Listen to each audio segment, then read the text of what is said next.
cause for concern. We are going to expedite ever so slightly to make up for some lost time. One shot that it is. I hope the effects I put into place carry over. If not, the world shall endure. All right, so we are going to be picking up with everybody here. Make sure I have this. I do have this loaded. So I transferred everything over. I didn't know if everything would transfer over, but it did. It looks like it transferred over seamlessly, actually. So we are going to be picking up right here. I am going to. Who did I not add? I Is don't think that I an added. animated effect, or am I just tripping? It is an animated You're effect. you're having a Okay, Yeah, mini stroke. it's awesome. cool. Okay, so that one. Okay. One of my new favorite things about the recent updates, it was a couple weeks ago, but they made it so when you drag all the PCs over, it puts them in a group instead of a long ass line that puts them like outside of walls and That's things. nice. I was I was happy with that. All right, so that is an animated effect. It is a nice, fun effect. I don't know. How much snow do we want? Hmm. That's better. You actually see the characters now. Yeah, you can speed it up too. How fast it goes. Huh. Oh, cool. So you Like, could have like a little light little drift or like ferocious blizzard. no, this is just snow. This Yeah. is Blizzard. Oh, That's okay. Blizzard has its own setting. Damn. That being said, we're actually going to get started. Not even as late as I thought, having to transfer everything. So, for you guys, you are going to be starting in the center of town where you see your characters. Where you are going to be starting is getting off of uh, or arriving in the area, uh, riding towards this area in the spine of the world on a sleigh. You are being escorted by, if you read that note in the chat a few days ago that I sent, uh, the head Kringle elf, Sif, a female who has the appearance of a young elf, about 10 years old in elven years, but carries herself, speaks, acts, and seems to be trained as a fully mature adult. Her team is made up of four others, uh, all Kringle elves, and they brought you on a sleigh. Now, as you're approaching, looking ahead, you can see there are twinkling red and green lights that clearly mean you are coming towards a settlement. As you began your descent towards the village, the wind began to grow cold and colder, and that's saying a lot since you are in the spine of the world. Unfortunately, we don't have the music that I had because of the lack of internet, but we will endure. And the sleet and snow swirl around the sleigh as you land in the center of a roundish courtyard. The trip did not take as long as you expected it would, but it may have something to do with the sleigh as the Old Man Winter travel around the world in one night may have some magical effects. As you disembark, the head Kringle elf Sith says they will remain here. They claim they need to protect the reindeer. There is cheerful music playing from somewhere you can't make out, seeming to come from everywhere. Multicolored lights and candles illuminate everything around you, and snow covers the ground. The buildings appear to be made out of some type of actual candy. Nothing seems amiss, but in the entire scene before you does strike you as joyful, merry, and all except the columns of black smoke that are emitting from down here where they claim a factory is. Those squares are just a tiny bit too big. By tiny bit, I mean 4 times too big. But if you give me 2 seconds, that'll fix that. That is an accurate representation of sizes. You might have to zoom Nice. in. So, the absence of my music, which is mildly irritating, you have essentially been brought here because they are telling you, having hoped, asked for your help, they are in need of somebody to help them find out what happened to the workshop. The workshop was attacked. The workshop was in some, they don't know by what, none of them were actually present. They attempted to go back into the actual workshop and they heard some scary noises, and they are not what you would call combative creatures. They are hoping you will be able to find out what happened and locate Santa and Myra. I'm typing it in as best I can. The spelling is obviously first one are missing, along with none of the other elves came out to respond to them. So they took advantage, knowing that all of you were on the not firmly entrenched on the nice list, we would say. They are hoping in exchange for some salvage rights and a guaranteed permanent membership to the nice list, you would exchange or find the missing Santa and Myra and the elves. The only thing they know is that in the workshop there was violent noises and unhappy sounds, and they were too scared to go in.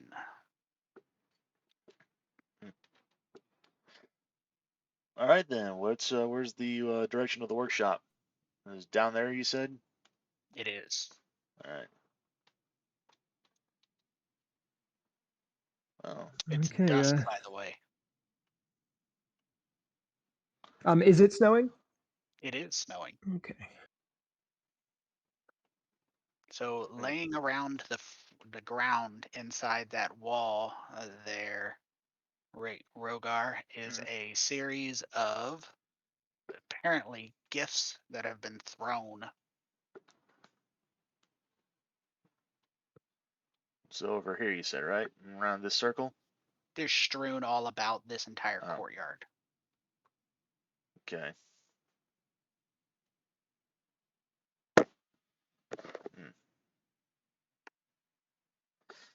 Let's say,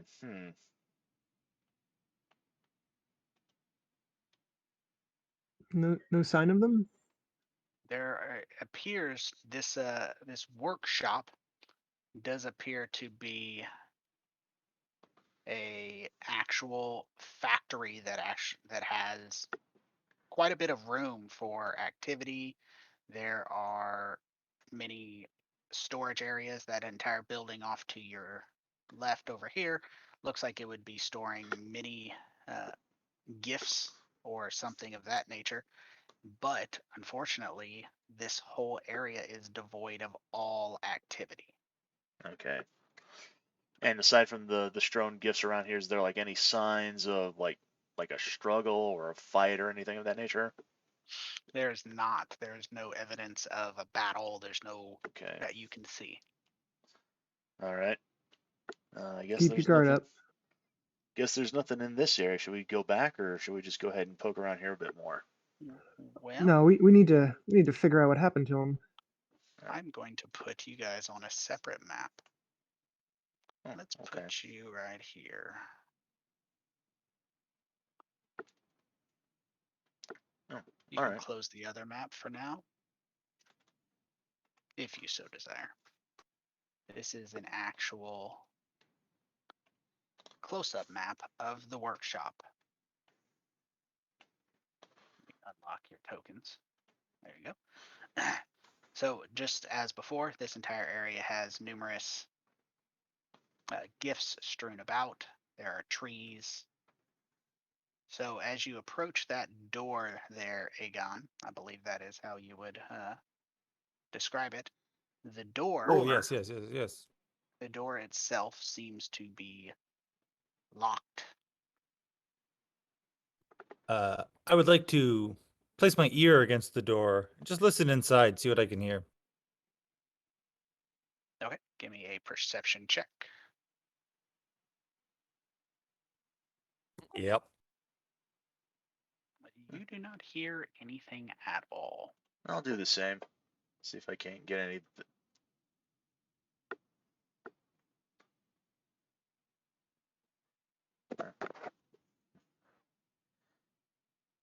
I'm going to assume I don't hear anything either, huh? You do not. All right. Is it all clear? I can try to get it open. I could perhaps just knock the door down. I would guess that stealth is likely our best course of action, so let's not knock things down, I think. Oh, I mean, if It's people are in just an offer. trouble. Don't worry Yeah. about it, love. If it doesn't work, I think we might have to, but I'll give it a shot. And I'll pull out my thieves' tools and give it a shot. All right. Health is really overrated. Well, I mean, yeah, we don't need stealth, I guess. It's, it's preference, I suppose. You pick the lock with no difficulty. I have removed the lock status from the doors. I'm gonna try to open it slowly. So I guess it pushes in. I'll just push it in. It does. You should be able to click the door and open it. If it lets you, it did. All right, so halfling, no dark vision. I assume you can't see. Yeah, I am totally in the dark. All right, do you want to use a light source? It's presumed you have torches or anything like that if you wish to use it. I'm gonna just say out loud, has anyone got anything? Let me double check to see what I got. I might have something. Yeah, I've got 10 Perhaps? torches. Let's say, No, I do no, too. go ahead. let's say I can use my tinderbox to light a torch and pass it down to you. Does anyone have anything less big? Torch is about the whole size of my arm. Okay. No, I don't have anything. I mean, I didn't really prepare anything to make light, so I don't know, but maybe. Let me. I mean, I've also got my Let me flame breath, think. but I mean, that's not going to help us out any, so. I mean, I guess I could create like a flame blade and then just use that as a little bit of light. It's not. Why don't I just light this? I'll hold a torch in my hand and I'll go first. And Lyle will go, fine, and he'll put his backpack down, pull out a candle, and light it on your torch. That's one way to do it. Didn't want to Lyle? use these. So, I will buy you more. So as you enter this room is almost like a comfortable, cozy cabin. The door directly across from you is open. This room is warm and inviting. It has dark wood floorboards, cozy wallpaper with reds and greens. The walls are decorated with a variety of holiday images, artifacts from a myriad of different cultures. And ahead of you, the door to what appears to be a kitchen or refreshment room stands open. Uh, make a note for you guys that the really cool effects of Fantasy Grounds allows me to keep the snow out and the light from outside out because the shutters were closed, but you are able to see out of the windows even though you couldn't see in. Super cool. All right.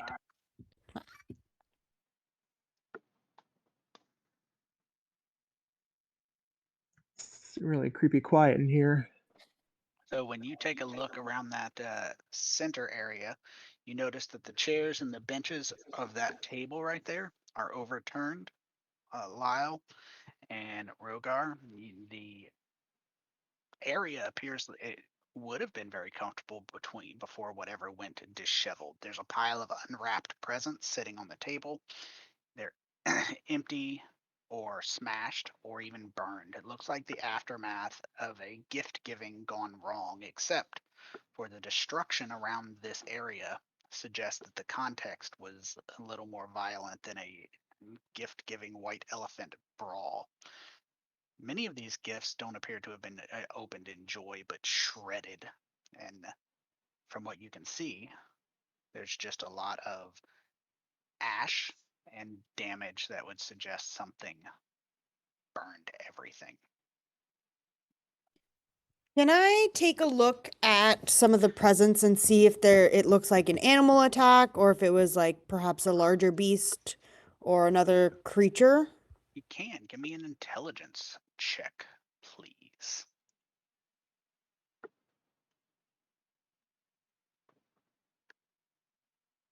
You can throw an investigation point on there if you do have it. I think I do. Let me check. Oh, I do not. No, so it's just my +1. Okay. So you have taken a look at everything. It looks like it was torn by some type of very small hands.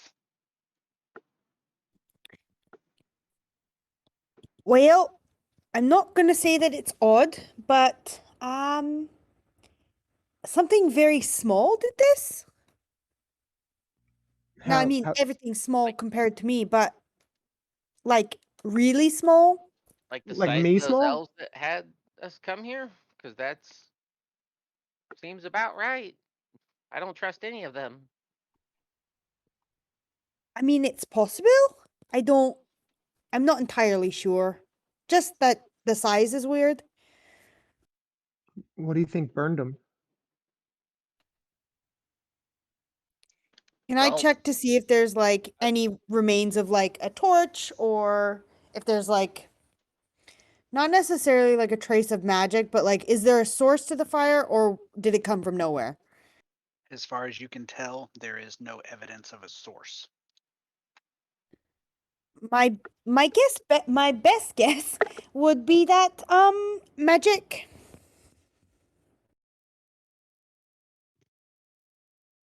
Oh boy, it's always magic. Ain't that the truth? Well, hey now, there's lots of good that magic can do. I didn't say anything that there is bad. Aegon and Boy, as you're looking around there, you see the standard food and fare that you would find, but you also find a large pot of gumdrops, roughly the size of your fist. They're kind of rolled into different shapes. Then they're more like sausage shaped gumdrops than they would be actual formed drops. But here in the kitchen, you can tell that they are being formed. I reach out and grab one and take a nibble on it. Okay. You take a nibble on it and you feel a magical healing flow into your body. Ooh. How was it? It was very yummy, and I'm feeling a little bit better. That a little bit got rid of a little bit of the trail that we rode in on. He starts like moving his arms back and forth in front of him. Oh yeah, that loosened me up real nice. And I grab a Let's- handful of them and stuff them in my pockets. Yeah, let's do that. Yeah. I'm gonna fit as much as I can into my backpack. I mean, can I have one? Of I mean, course. everyone can. Yeah. There's a big pot right here. Hold on, And let me bring it down here, and I pick it up and I set it down lower to the ground so you can grab it. Cool. I'll seize a handful. I'm just gonna take and eat one. They have the effect of essentially a half a potion of healing. I'm going to put some. I'm making a small edit to the actual automatic. It doesn't. I'm putting them here. I'm just deleting like the cost. It's 1d4 plus 1 is what the healing is. But eating a gumdrop is a bonus action instead of an action. Interesting, interesting. And I we will can- take one and go, what is this? A magical berry? I am putting them on the party sheet under inventory. I don't know how many you're taking, but there are a total of 20, so I put all 20 in there. If you I guys said a wanted. handful, so I'll take 5. Yeah.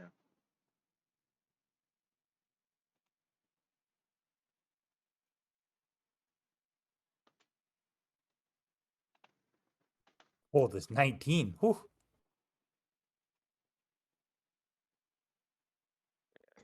That's a lot of them.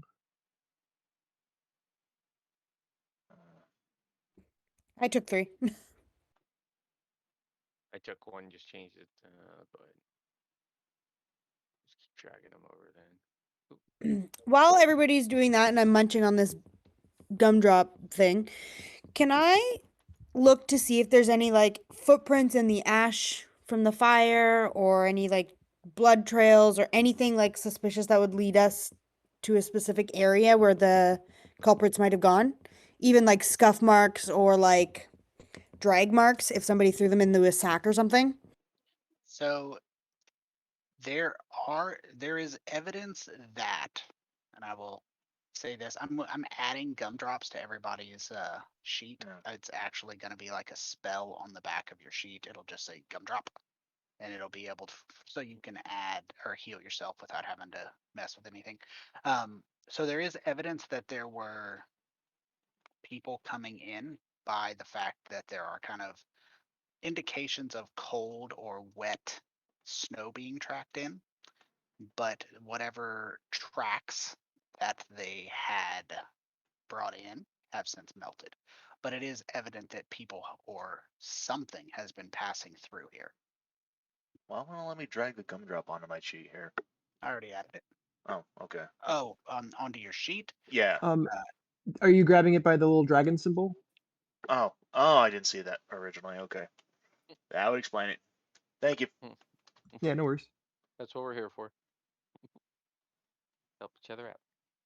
Hey, how do you do the light effect, Tony? Because I lit one of my torches. I do it. You lit one of your torches, you said? Yes, I I'm lit on one it. of my torches. Cool. Easy peasy. Done. There you Danny's book. Lyle's got a candle subtly between two people with torches. It's a cool effect when I move off by myself. I know those of you without dark vision can't see it, but like when I move off by myself, the candle is a much like smaller radius. It So is. like if you guys go ahead of me, it gets really dark behind us. And you have nobody in this party that has dark vision. But for those of you who just moved up, Boy and how do you pronounce that name, Tyler? Railteen. Railteen. All right, Railteen and Boy, as you move up, this room you moved into is an extension of the previous opening.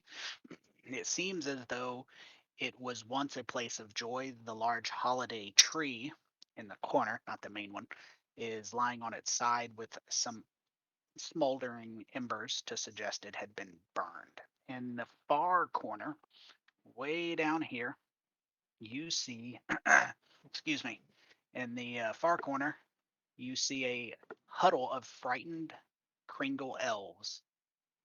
And they are essentially hiding as best they can.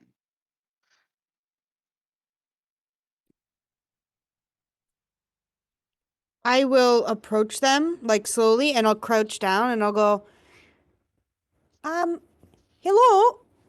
we're not here to take you, if that's what you're worried about. We're here to help.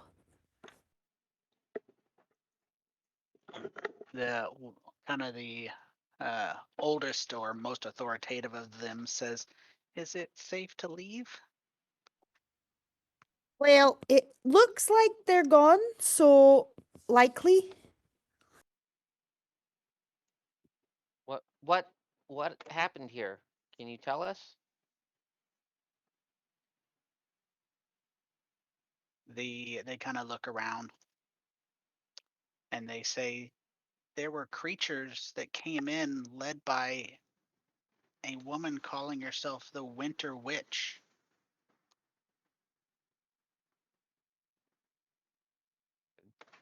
They tore through the workshop, drug many below. We hid. Which way do they go? They point towards the staircase descending downwards. Aegon, that is an area for candy storage. It is a storage room. It has candy, sweets, baking supplies, flour is everywhere. Candy cane shards litter the floor, and there are some essentially the sliced off pieces of shaped gumdrops, not full gumdrops. Some of them are melted, they're stuck. Burlap bags are just full of sugar, but they've been torn open. There is a single intact, untouched cupcake sitting on the shelf. Okay, I'll go in and just scoop that up. I'm not gonna eat it. I'm gonna try and just kind of gently put it on in my backpack.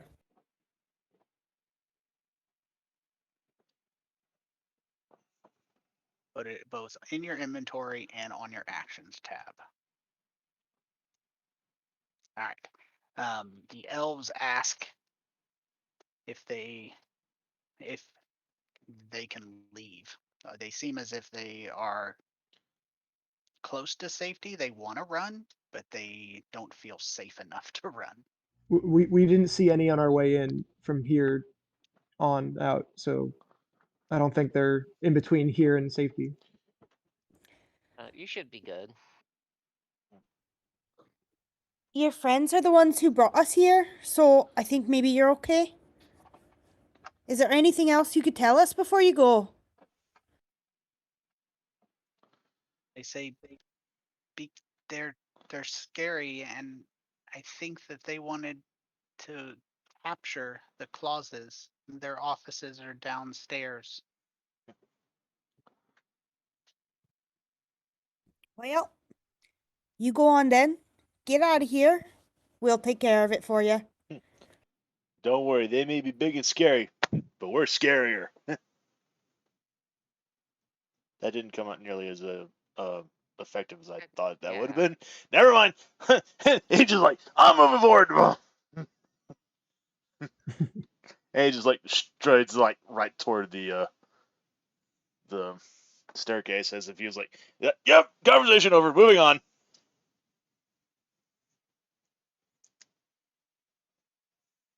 Follow the Dragonborn. Yep, we'll get them back in one piece. Yeah.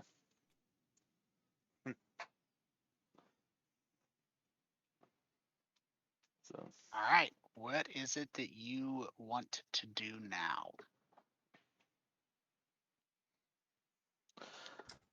Go down. We're heading down the stairs, right? I am. Yep, Down the stairs. sounds good. Sounds good. Okay. Before you guys head down the stairs, as you are walking in that direction, one of the Kringle elves, again, very young looking, but their behavior suggests otherwise, walks up to Real Teen. Did I say that right? Rail? Teen. Here, I'll put it in the chat. Rail Teen. And hands you a fruitcake and then runs off. Kind of like Ovaltine, just real teen. Rail Touche. teen. It's Irish. I did that on purpose. I like it. Just have to get used to it.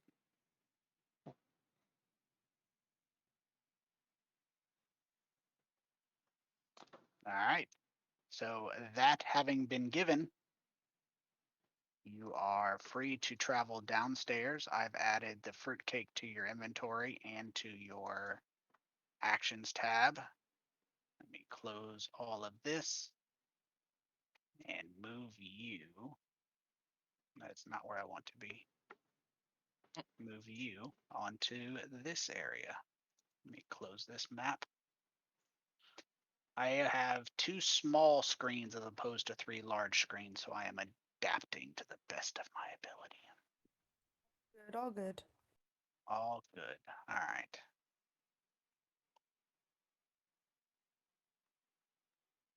And here you are. You should still have your light sources. I'm gonna check it here in a second if you Yeah, I don't. don't think I have mine. I say I don't see. Well, I see? can't see anything. You Anything. see? That's all right. That's easily fixed. Man, you Let's found see. shit. Who is rocking a torch? Let's see. Say Boy help! is. I'm scared of the dark. I know Boy has a torch. Gotta get 'em. I know Lyle has a candle. Aegon has a torch too. And Aegon had a torch. I knew there were 2 torches and a candle. There we go. And you have that. All right. So the stairs go down and stop, leading into a room here. And it's a stone floor. You went down probably a good 60, 70 feet. You're deep underground. You can't even hear the blizzard anymore, lacking music. Actually, give me just 2 seconds. Let's do this. We are making up a little bit of lost time, but this is worth the effort, I believe. For the record, since Rogar went down first without a light source, I just kind of half expected him to just slip, fall, and just fall down the rest of the stairs. It happens. And you know, it Oh, could. ow, ow. Ka-chink. It's always possible. Under his breath, you all hear as we're going down there, Boy is humming to himself. Like, let it snow, let it snow, let it snow. Oh man, I hope it doesn't do that here.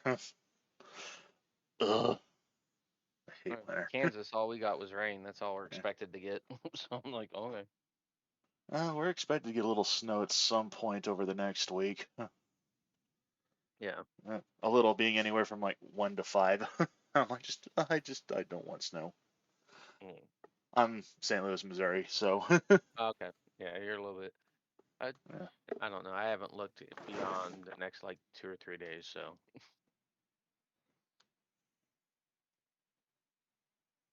All right, let's switch this over real quick because and click.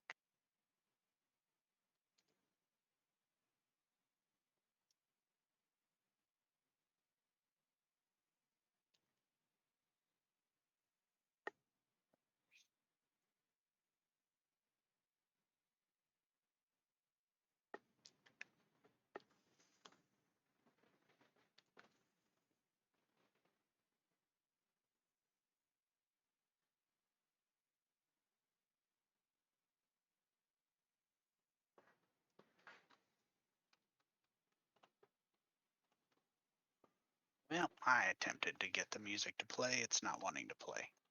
So we will just deal without. So you find yourself here in this hallway here, and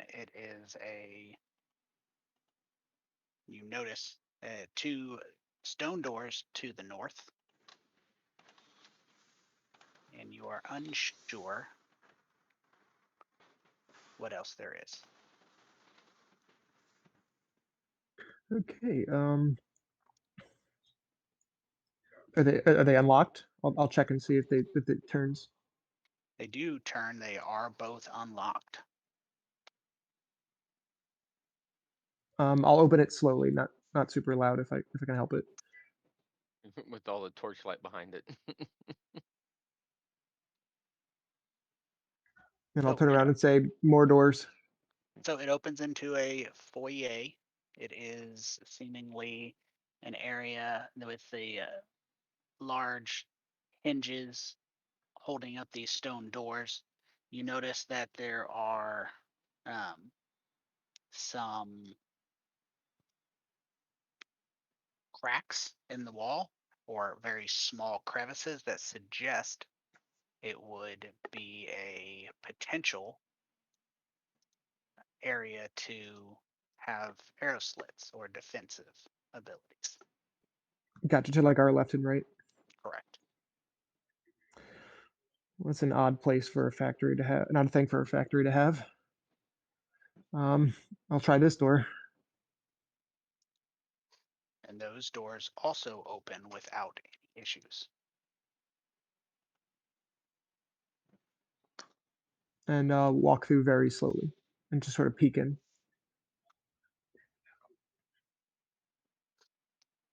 Duly noted. I will read that shortly. Hey, there's music. Yes. And now if I click this, you should get a little bit of faded. Too loud. There we go. There we go. Not as I would have liked more, but here we are. Okay, so I'd like it sooner, but here we are. So as you take a look, this is very clearly a gigantic round-ish room. You can see into the shadow ahead. They're incredibly tall ceilings going up 40 feet, probably within only a few feet of the actual. Sorry about that. Within a few feet of the actual seat or floor of the room above. So at some point or something actually carved this out. As you're looking around, you see a set of tables, chairs, where toys are made. At any other time, this would have probably been filled with life and laughter and Kringle elves making toys for all the good elves and dwarf boys. By the way, that's not from the story. That's just my lame ass. The floor itself has a gigantic clock carved into it up here. It's very subtle and it's hidden. And move this down a little bit. It's actually around the tree. Oh, And it's embedded in the floor. It's not lit up or anything, but it is moving. It seems to be some type of a permanent illusion. The tables and chairs have been knocked over. Shards of wood, broken and battered toys seem to be thrown everywhere. And this giant holiday tree standing seems untouched by the chaos. Now, Tony, to be clear, these are trees that are chopped down and brought inside, or are they growing out of the ground? This tree seems to be actually brought inside, but it doesn't seem to be. I mean, it's propped up so it doesn't fall over, but it doesn't seem to have any indication that it's dying or not a perfectly healthy tree. The illusion that's around the tree here, does it look magical, like as a magical effect? It is. It does appear to be a magical effect. It seems to be a permanent one, and the clock is actually counting. Maybe that's how they schedule their workday. Seems awful mean. You're like, oh, every time you look over there, you know how much longer you have in the day. Ugh. Oh, as you're looking at it, the clock appears to be actually a annual clock counting down months rather than minutes or hours. And it has an area specifically marked towards the end of the year. As you guys are sitting and taking a look, the tree lashes out with its garland and wraps it around Railton's leg. Roll initiative. Yep. Uh-ohs. What? It's a nice Christmas. Oh no, it's not. Oh, titties.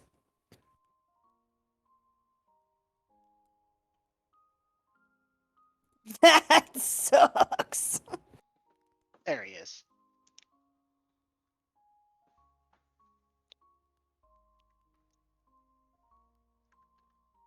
Oh, it's a mimic. Huh. Okay. In the absence of a tree. All right, the Christmas tree mimic. I was literally just about to say that I was like touching the leaves and like smelling the tree. Fucking grabs me. All right, so he has a 13.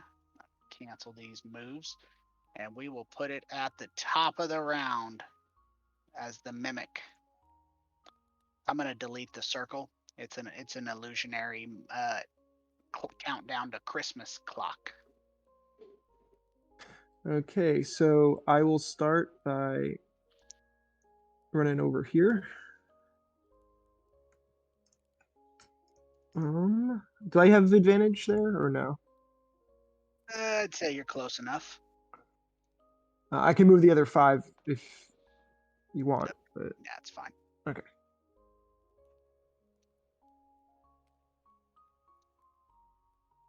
So I will attack with advantage to try to get sneak attack. Okay.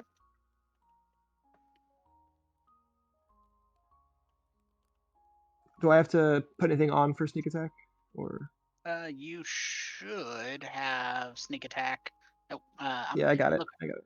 I switched it over on your sheet. Kind of surprised my danger sense didn't go off. Yeah, I think I clicked it twice by accident.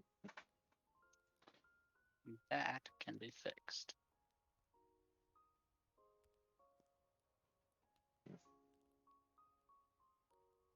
Just get a critical, then it's all fun. Everything's fine. Nope, not fine.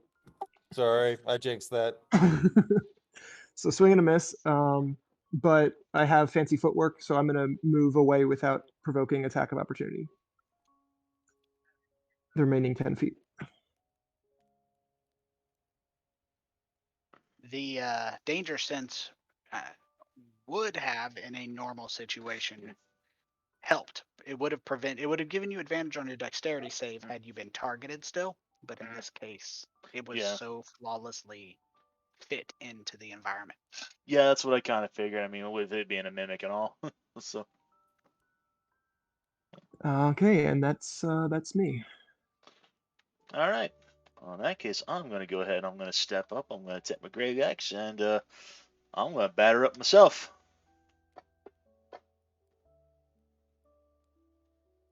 Nice. I'm going to see if I can't chop that thing off the free Railton here.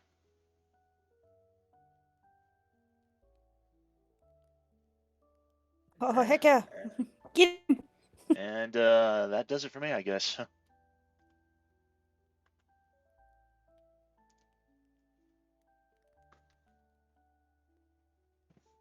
Hold on a second. Gotta hug the boy. Good night.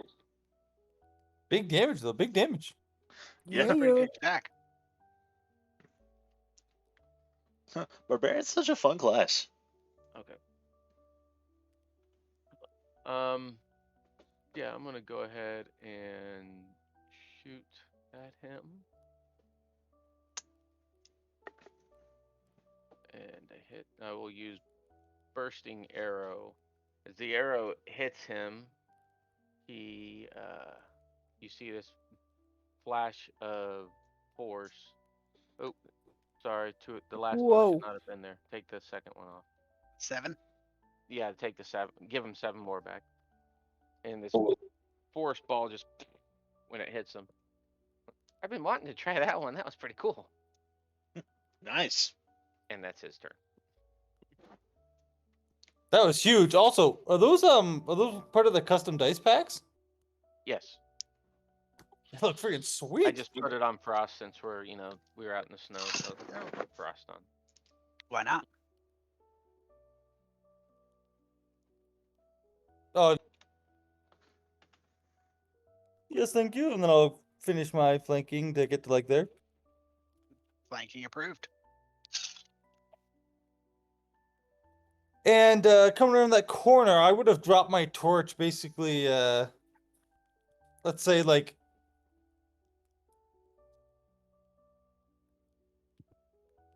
anyways, north of the mimic, let's say there. And two-handed the quarterstaff and just turned around the corner there and whacked him with it, hopefully. Okay.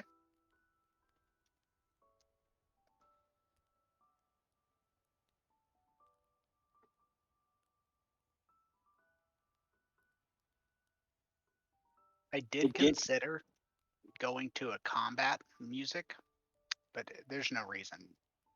I mean, this Not thing's to. nearly dead anyway, so Yeah, give me one more turn. it is And then grizzly funny though. I'm sorry, didn't mean to cut you off. no, you're good, you're good. So whacking them pretty good with the quarterstaff, and then I would like, after that, like kind of step through to swing the quarterstaff like baseball style.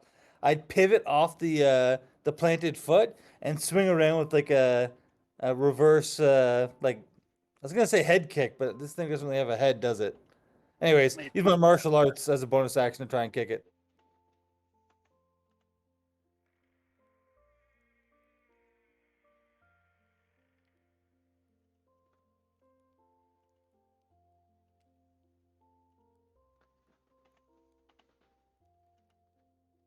All right, and that would be my turn. Well, the mimic, having reached out first things first, and it is attempting with its pseudopod to grab onto Railton, and comes up with an automatic miss. Do we all get attacks of opportunity on this thing? Yes, anybody within 5 feet. Hell yeah! Heck yeah, I'm taking that. I'm gonna wallop it with my with my quarterstaff.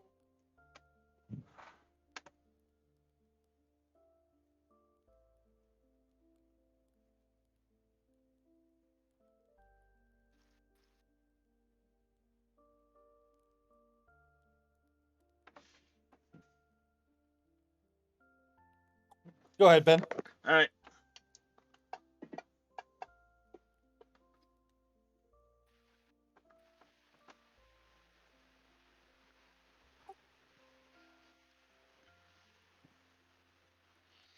And it tries to bite, and it manages to. It couldn't get that grapple as Railton jumped over the tinsel garland strand that tried to grab her. It takes a bite out of you, and it is a painful one. You notice that the center Ow. of the tree opens up and bites down hard on you, and it leaves behind a sizzling acid that eats away into your flesh. Ouch. And from behind you, the 3 doors open and 3 creatures charge out. A flying winged kobold flies over, its skin blue and covered in ice. It makes its way over to right here, and it releases a cone of cold breath weapon here.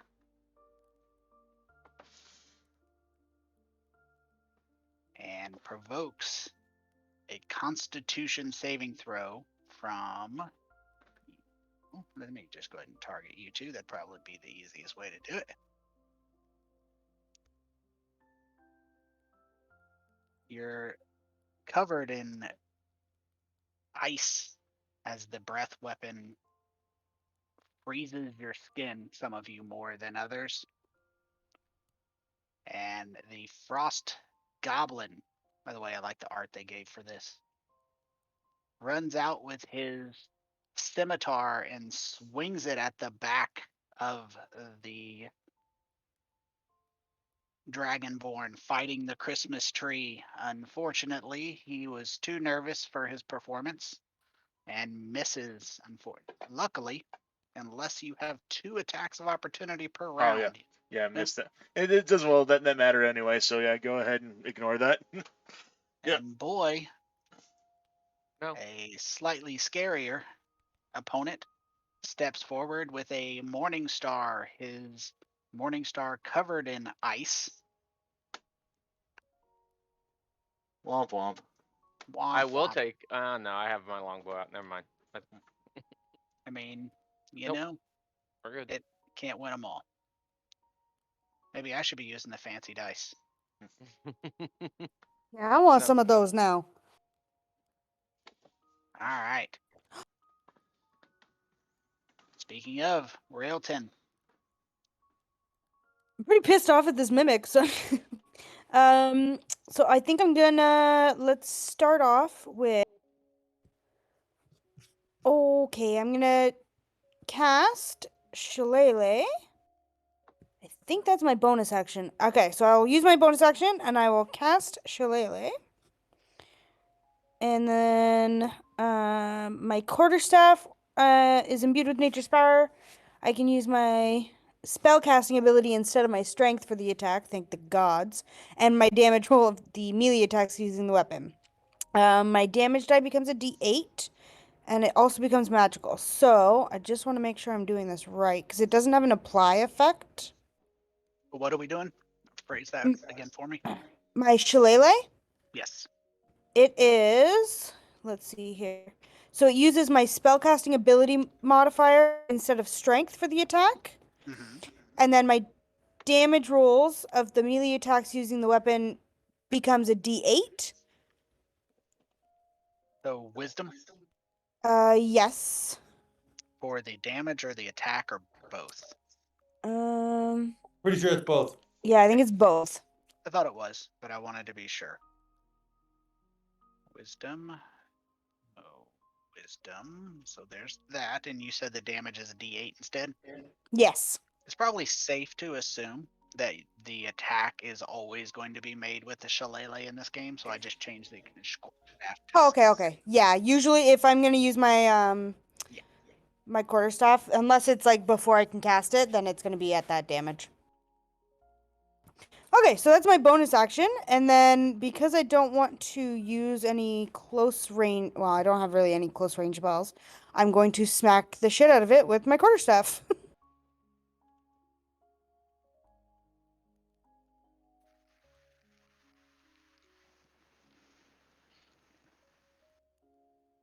Well, we'll just assume that at 1 hit point he had.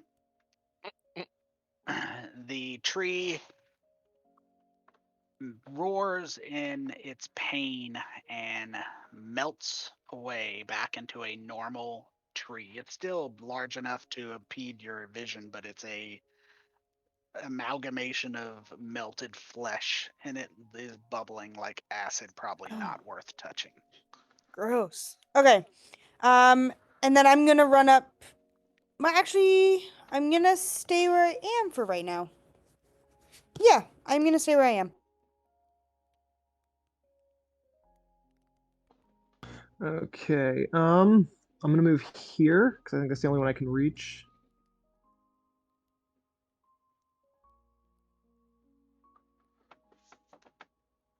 All right, approved.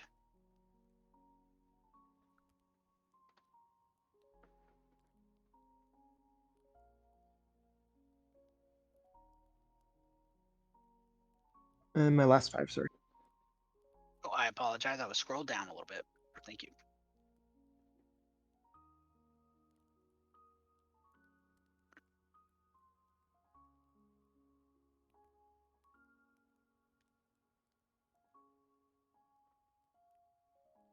Ooh, Christmas colors. I just said the same thing.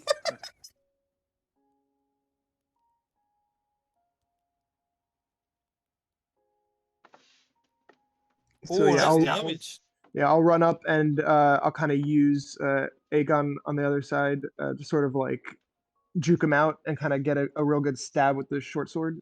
That's the end of my movement, so I can't back up after that. So that'll end my turn. Alrighty, I'm gonna go ahead and I'm gonna turn to this little goblin here, and I'm gonna see if I can't miss. Well, can't do much of anything else.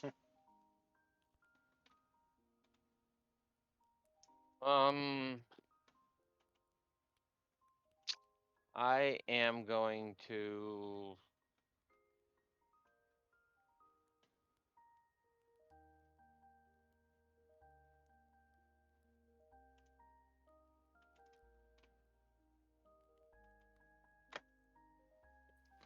Um, damn it. Okay, I'm going to try to. I can't do anything. I'm gonna disengage. Noted. Come back over here. He's a young kid anyway, so. Ah! No! That's fair. That's fair. That's fair. I'll start by trying to wallop this thing, overhand swing, like knock it out of the air with my quarterstaff.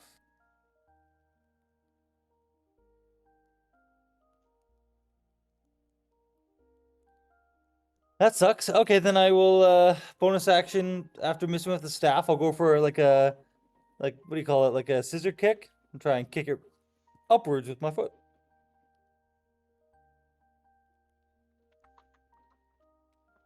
Let's see it.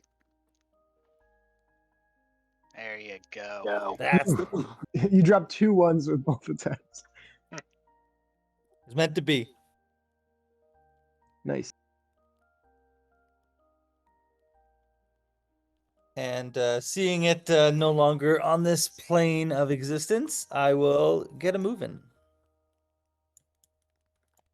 I need to see, so I'm gonna just move to there for now.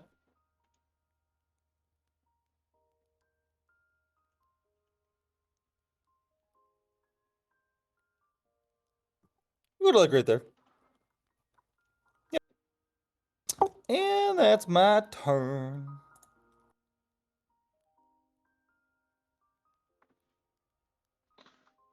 All right, the Frost Goblin is trying to recover from its previous poor performance, swings that ice frosty scimitar at the Dragonborn and fails to perform again. But the bugbear, carrying his frosted morning star, steps up behind the Aegon and swings with advantage, still misses.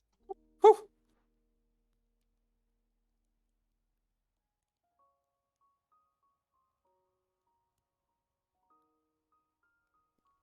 Okay. I'm going to cast Entangle on the snowy bugbear. Let's see here.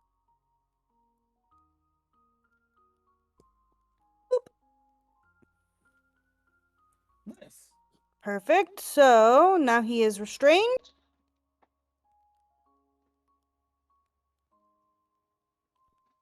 That is my action.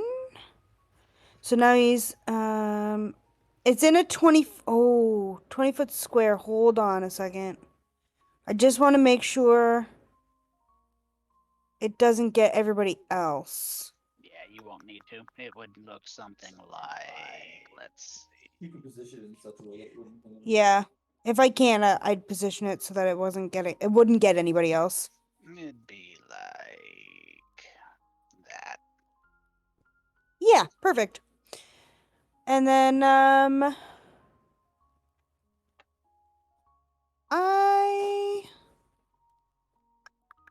trying to think. You know what? It's my action, so I'm going to end my turn there for now.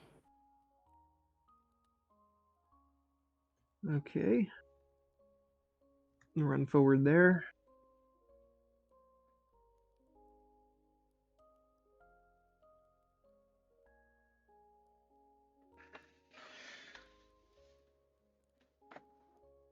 For a sneak attack.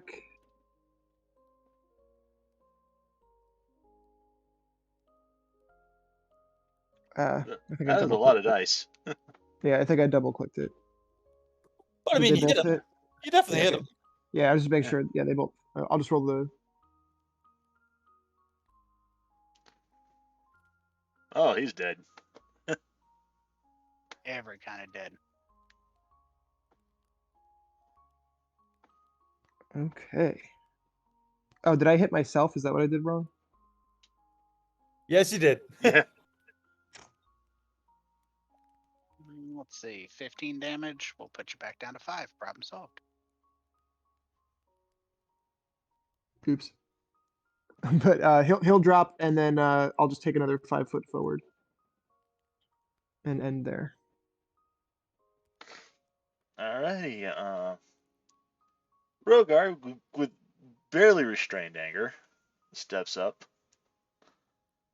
to decides that he's gonna end this fool.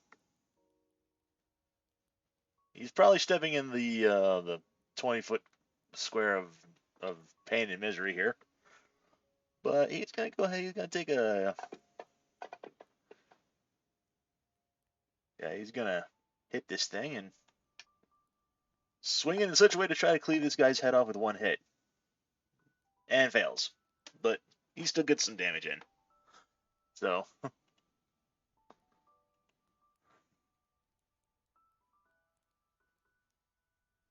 Boy will shoot an arrow at this creature. Why was it an advantage? Because he's Uh, restrained, perhaps? Oh, Is that- maybe, yeah. Correct. That Does is that help correct. with ranged? I think it does, right? Yeah. And I Yeah, will nice. do another bursting arrow on him. Push it once this time, Matt. There you go. You see Hold. that force explosion again after it hits him. And freaking his Sure arm is. just goes blasting off into the vines. Okay then. Well, there you have it. The last of them falls dead. The Christmas tree is a mass of acid, and you are starting to see what probably invaded this area.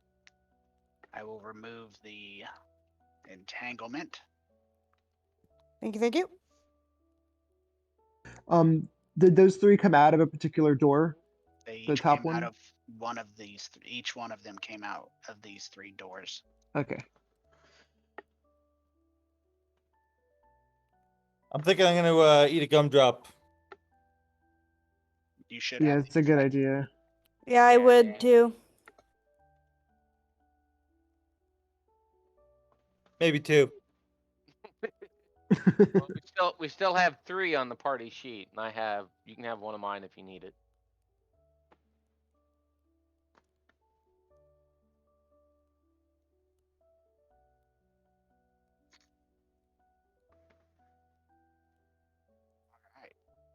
Thank you. No, I'm doing okay now. So yeah, I'm good. Thanks.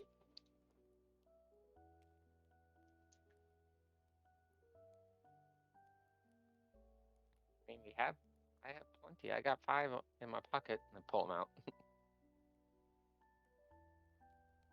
I also got this cupcake. I don't know if it heals anybody, but if anybody's hungry, it looks tasty. Don't also forget, I can make good berries. Just so everyone's aware. Oh, that's great. Are you telling us you found a strange cupcake? And I trust well, the I good wouldn't- berries more than the cupcake. I wouldn't call it a strange cupcake. Well, here I'll pull that out of the bag. It looks all right, doesn't it? I mean, looks fine. Ooh, cupcake. Can I investigate that cupcake? You can. Yeah, I'd want to give that thing a sniff.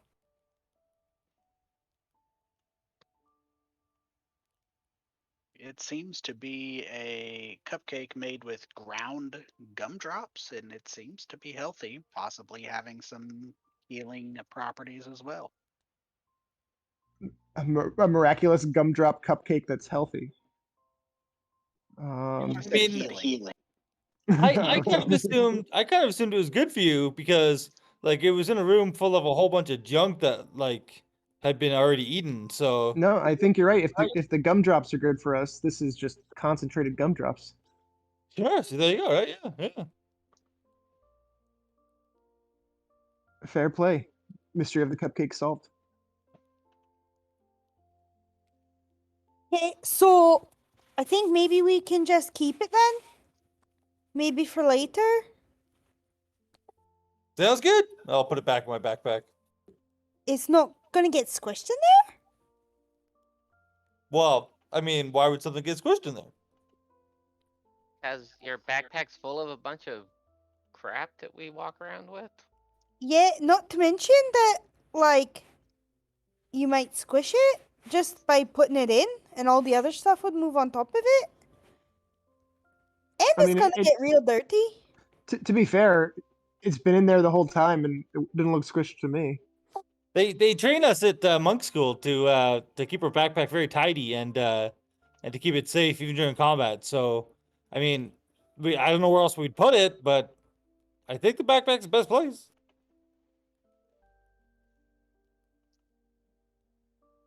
Okay, I guess. One time we put a piece of like a what do you call it? Like straw, but not straw. What do you call that? It comes from the earth. Like a Wheat? like a piece of grass. Yeah, kind of like wheat. Yeah, in the backpack, and then they beat us with sticks, and you had to make sure that you didn't let the straw get broken. And I won one time, so See, Like, no, now I know you're full of shit.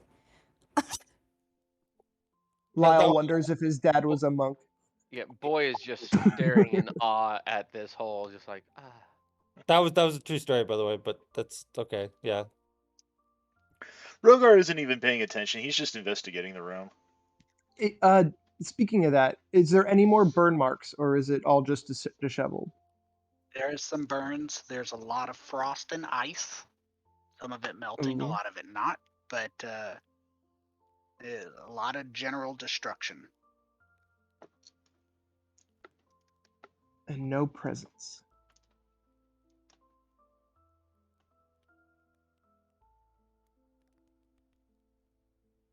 What do you got in there, Roger? I don't know. I can. He says, looking into like a dark room. Like I can barely see anything. Let me turn on a torch. I'll go pick up my torch. Yeah.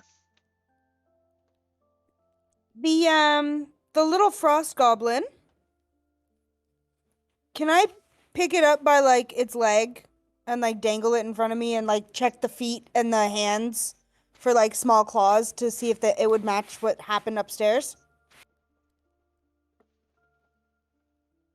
Yes, there are some claws. The ones from upstairs are slightly smaller, but it's definitely similar.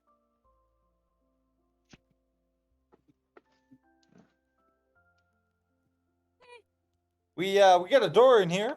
If you guys want to come in, A door, huh? Yeah. Is it Seems locked? like the only way out. Yeah, I think it seems like this might be where they came from.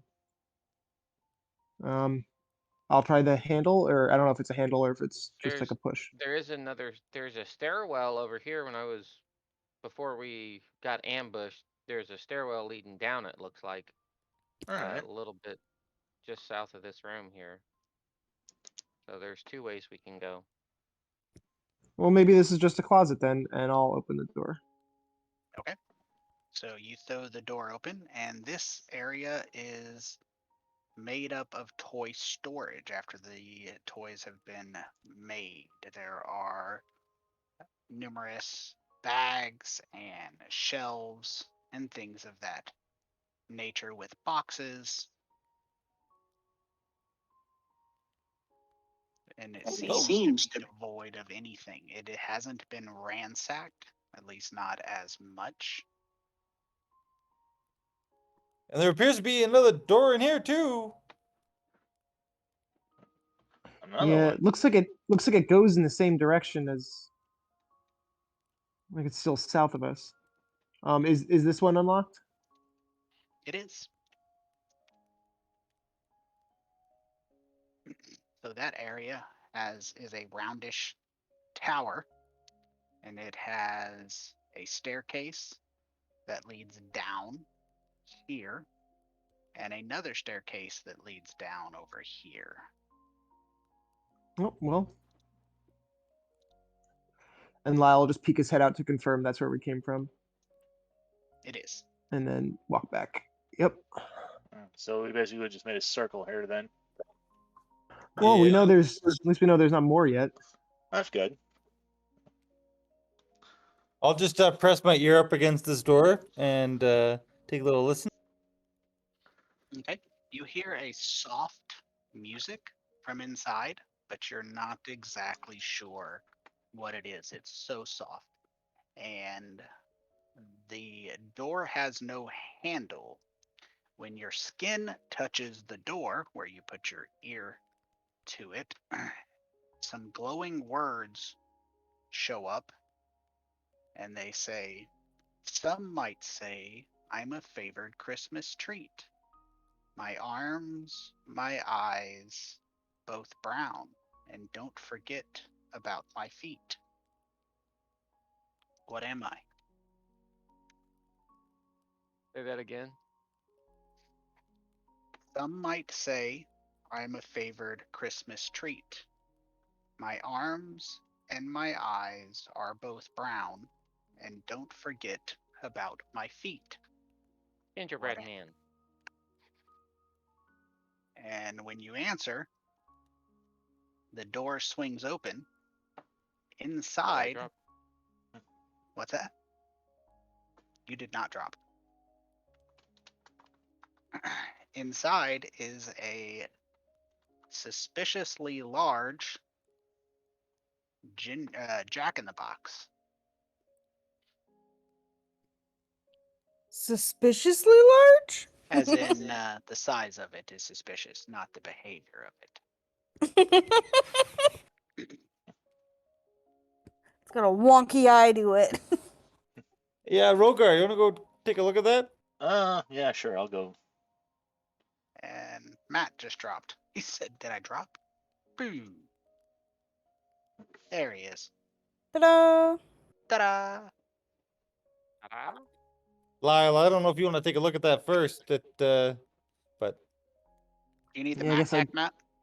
I guess I I'm can. get in. You just, yeah, it just disconnected and reconnected. Yeah. You're taking a look at the jack-in-the-box. Yeah, I want to see. Can I tell like how many turns or anything like that? You cannot. But it does have a handle. Can I just walk all the way around it and kind of tilt it over? Does it go through the floor or is it like It's does that make sense? self-contained. Yes, it does. Okay, yeah. Makes sense. And no, it does not go through the floor. Okay. Well, might be best if you step back, Rogar, and I'll start turning the handle. I'll keep my great axe at the ready just in case something like like Oh, please! threatening. I'm counting. I'm literally counting on it. In that case, and, I'll go ahead and I'll step slightly closer, just ready to take a swing at this thing if in case something like threatening comes up. yeah, You'll just cast- watch the head is all I'm Yeah. saying. I'll cast Shillelagh on my quarterstaff again, just in case. Fair enough. My head, I meant, just so we're clear. I know. Yeah. and then I'll start cranking the thing. All right, you crank, and see, I had all this music keyed up. That's why I was so disappointed that it didn't work, but then it came back up. So, as you spin the handle, the merry holiday song of the Jack in the Box fills the air. No broken notes, no faltering sounds. And for the first time, since you arrived here, you get a fleeting moment of feeling as you hear this music of what life must be like on a normal day before a springy toy pops to life from the closed box with two bright eyes and a smile that greets you. The Jack in the Box says, "Hello, little boys and girls. What would you like from Santa this year?" I mean, are we allowed to say Santa? Yeah. A new We, bow. we just we just want to get him back safe and sound. I mean, I'm here to get taken off the naughty list. No? Okay. Anyways. No, I mean you're Off that the if naughty we all get list, one. a new bow, Santa. What else you guys got?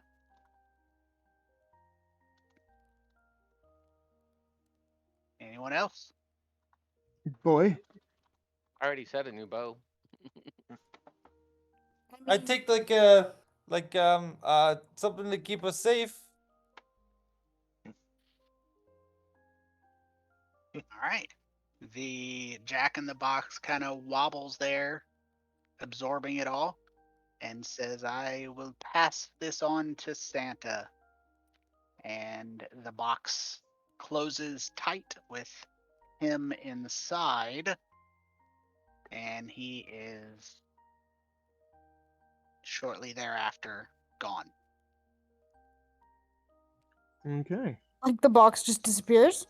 No, he vanishes into the box. Gotcha. You make Well, your verbal requests. Well, that was mildly pointless. well, at least you didn't have to use the axe. Yeah. All right. I mean, he could still use the axe if he wanted to. Well, I mean, there's no reason that. I mean, what if the wishes come true? Sure. Peace and prosperity for everyone. Yeah, I wouldn't have have a problem with that. Hey, Well- well, Might be a little out of character for a barbarian to wish that, but you know, Yeah, right. I've seen some shit. Like we're on the naughty list, so. Yeah. Well, I guess down the stairs we go. Yeah. hey, Wait. Oh. I still say I was framed. Me too, buddy. You know, a permanent place on the nice list, though. pretty great. Go drop a deuce on Santa's desk after we get done. I'm on the nice list. What? Wait, what? It's not like a badge you get. Hey, permanently on the nice list. Doesn't matter. All right. Somebody said going down the stairs. Yep, we're all on the stairs. Okay. You head down the stairs. Let's see if I can do this. Damn it.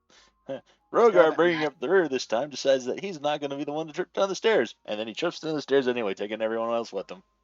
All right. So let's All get damage. token light. We'll start with the candles. The last time there's torch for Aegon. Right here. And let me unlock those. Let's give Boy a torch, but let's set the flicker to like animation speed 90. I don't know if you can see it. There's too much light in there. Yep, too much light. But you know what? That's no fun for him. Let's change his color to red or green. Let's give everybody different color torches, because why not? All right, so what are you guys wanting to do now? Well, we got 2 doors in front of us. And then more stairs. Correct. These stairs to your right go down. And there's 2 doors in front of you.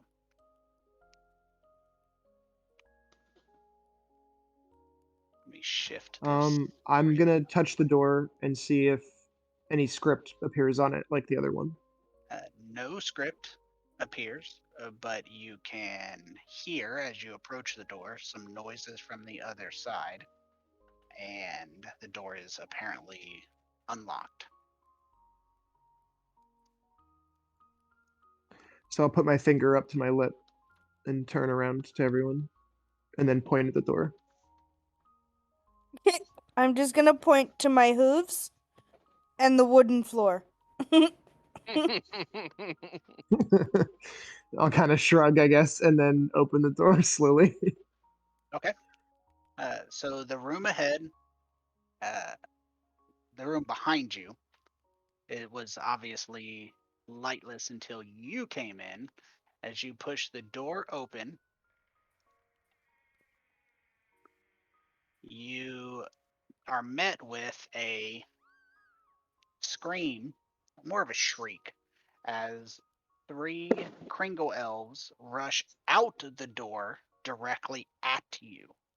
As they rush out the door, behind them, you see a snowy bugbear and some flying creatures, a ice mephit and an ice sprite. They have been essentially throwing things and bombarding and being generally not nice to these small Kringle elves. And as they are covered in scratches and a variety of uncomfortable looking cuts. You do, now that they run out and they all three wrap their arms around your legs. And it's at this point you realize these are actually children, Kringle elves, despite the fact that they all look 10 years old, anyways. Okay, I'll tell them to go upstairs and get to safety. And at your leisure, you can, if you are choosing to engage, you can you can roll initiative. Oh yeah.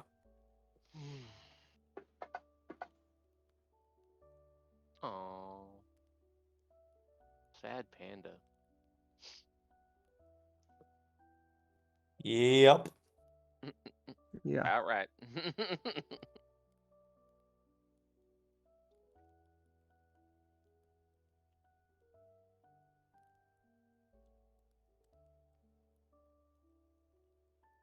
All right. So we'll start up here. Let's reset.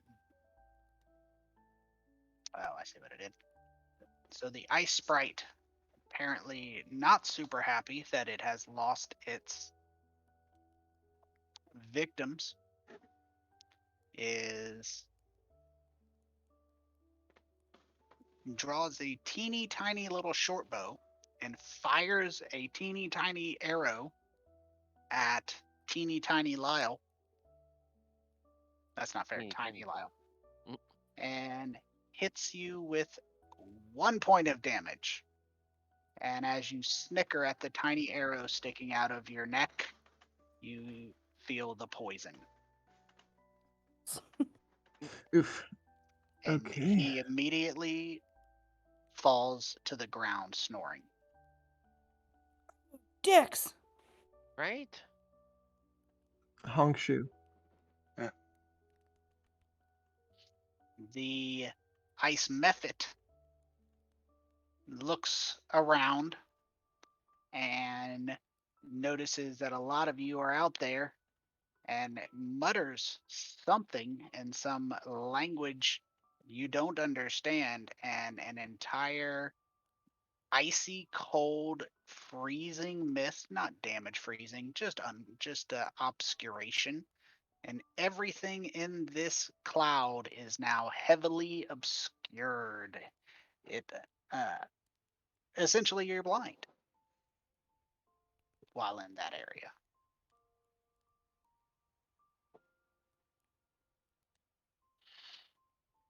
Let me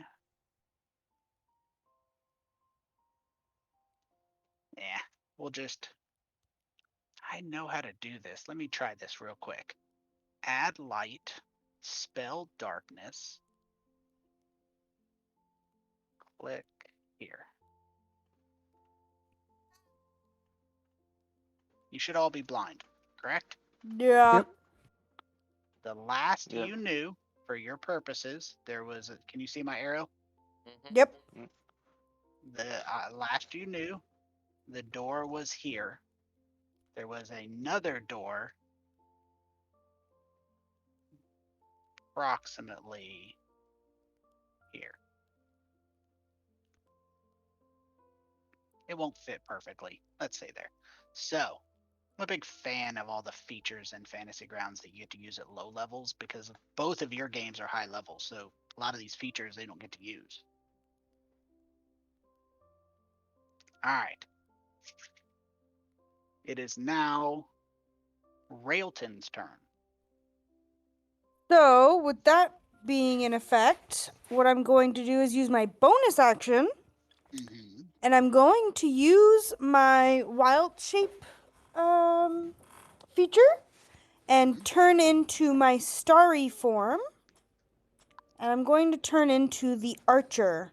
So, the cool thing about this one is, let's see if it actually does anything here. Okay, so while in my starry form, I retain my game stats, but my body becomes luminous. My joints glimmer like stars, and glowing lines connect them as on a star chart. The form sheds bright light in a 10-foot radius and dim light for an additional 10 feet. Let's see. Starry form.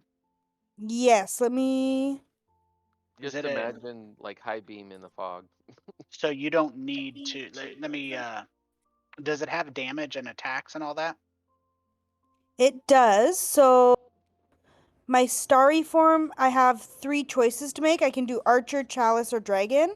The archer one, which I'm choosing, is that I can do a ranged spell attack. So that's in the in my attack What area. what book is that in? That is from the same one as this. Actually, no, it might be Tasha's. Hold on.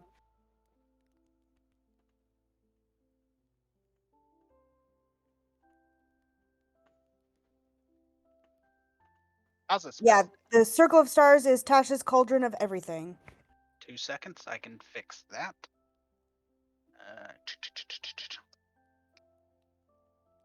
Gosh, it's Cauldron of Everything.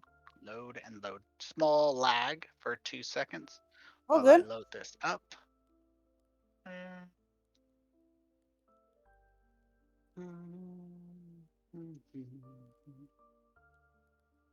Well, I clicked the shit out of that, that's for sure. All right, so is.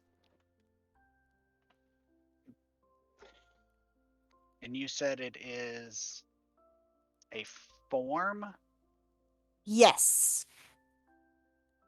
Okay, let's It see. says, as a bonus action, I can spend a use of my wild shape feature to take on a starry form rather than transforming into a beast. Is it Starry? Let me double check here. Sounds right. Yes. So, Archer. Okay, so make a ranged spell attack on a hit, radiant damage 1d8 plus wisdom modifier. That's what it looks like. Yep. And let's do this real quick. I add weapon attack. Son of a bitch. There we go. It started adding them. Give me 2 seconds to get this finished up for you. Weapon 1d8 plus, you said wisdom modifier, base, Yippers. and make sure I know how to spell the word radiant. I did. So, and I assume the attack roll is spell attack, so that's going to be wisdom as well. Yep.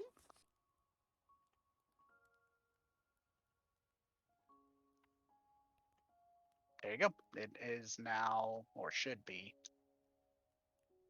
tried to put it on there. Did I screw it up? Um, I thought I didn't. Let's see. I think I might have deleted it on accident. Let's see. All right. So there it is. It appeared. where should I be looking? Hold on. Sorry about it. It's there on your actions tab now under Starry Archer. If you under mode, you'll have to keep it on standard. Oh, I see. Okay. There you go. Aha. And for the actual light, I removed it so you guys should be able to see again. Hooray! That was my intention. So then I will try and run over here if I can. And then because as a part of that, like using the form, it says that I get to make that attack. So would I be able to do that if I moved afterwards? Yes. Okay. So I will attack the snowy bugbear with that then.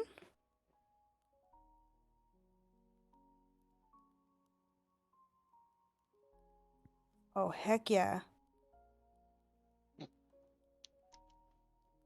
Yeah, that's not so great.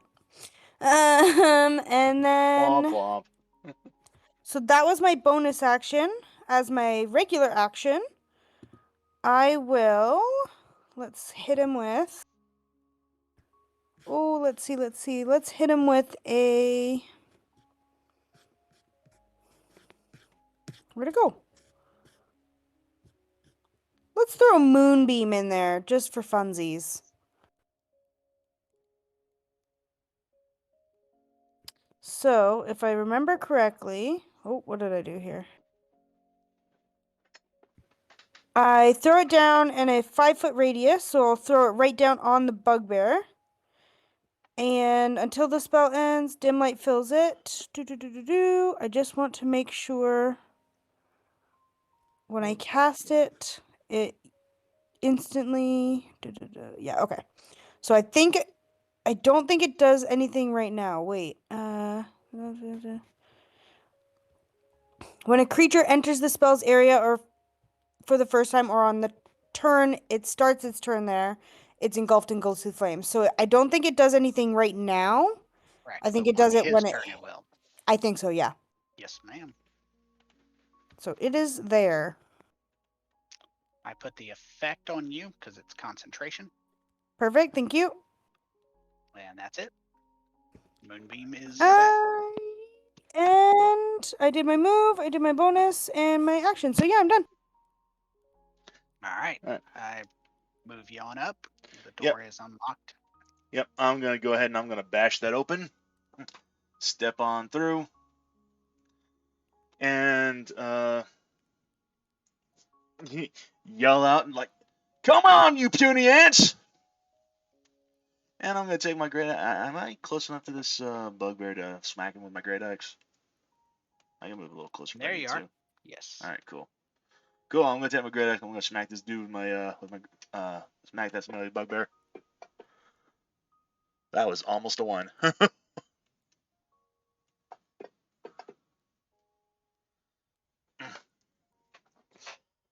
And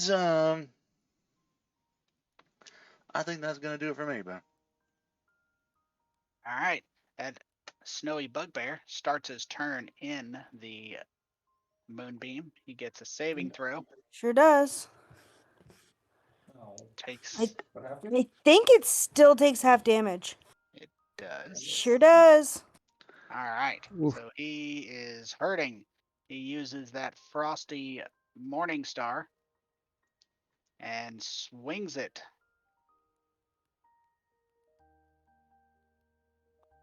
And manages to connect. Just smashes the wounded and then steps out of the moonbeam. Lyle, you are sleeping. Snoring. Boy. It takes an Boy. action to wake someone up, by the way. Just, Yeah, I'll go ahead and use my action to shake him awake. I'll Quit remove that. sleeping on the job. I'll tap him with my foot. Get up. And then I'll move down to here. Okay. I will remove that effect, and since I'm here, I need to actually put an effect on Railton. Magic resistance. Yes, yep. There we go. All right. Thank you.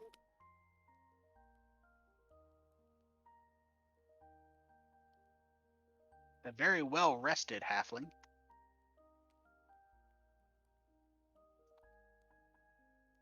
Hit next. I'm sorry. Okay, let's get in the room.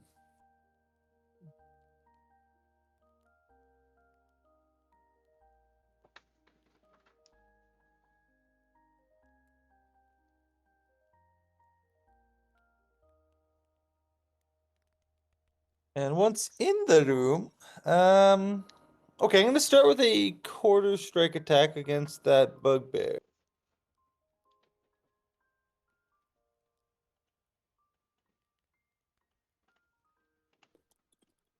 Give him a good poke in the chest. Nice.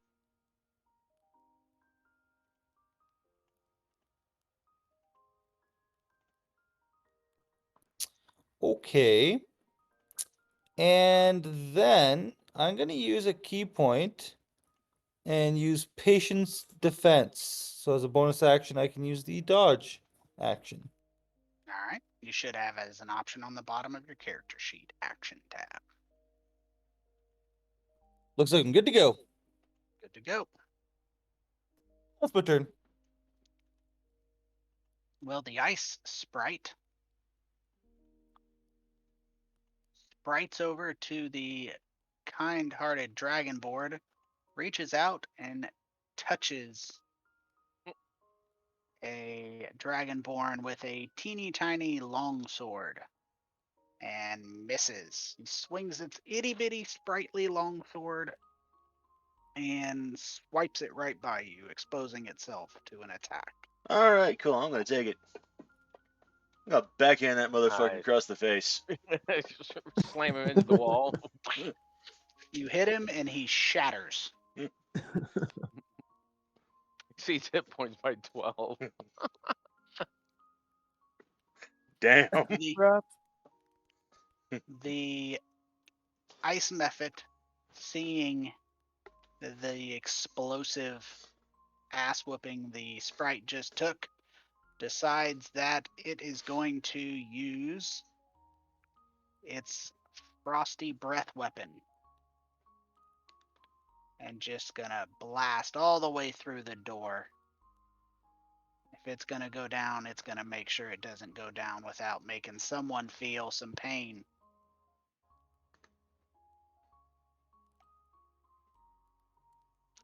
It's not as bad apparently as the winged kobold, but it still is frosty enough to distract Railton from her spell, and the moonbeam winks out as Oh, it man, is Ben. shifted to her turn again. You freak. That is so rude. Well, then I'm going to. From this angle, could I still get the bugbear, or do I need to shift a bit more? If you can see the token, you can hit the token. Okay, cool. So then I will use my bonus action to. It is a bonus action, right? Hold on. Sorry, new feature, new feature. Fire your arrow. As a bonus action on your subsequent turns. Okay, so my bonus action, I will launch another cool arrow at it.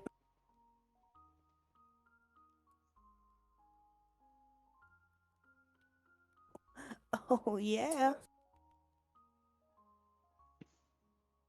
Oh, and max damage.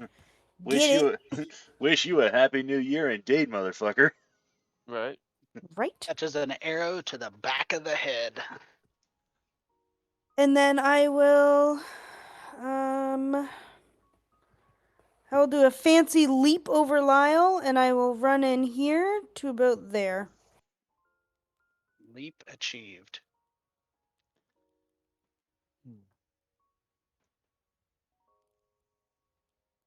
Still have your action.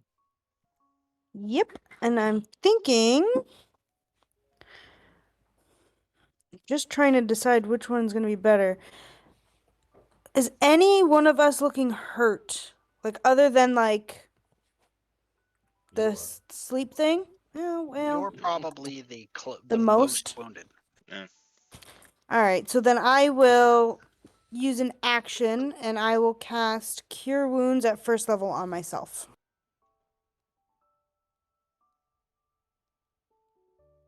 Not terrible, but it could have been better. Anyways, and then that's my turn.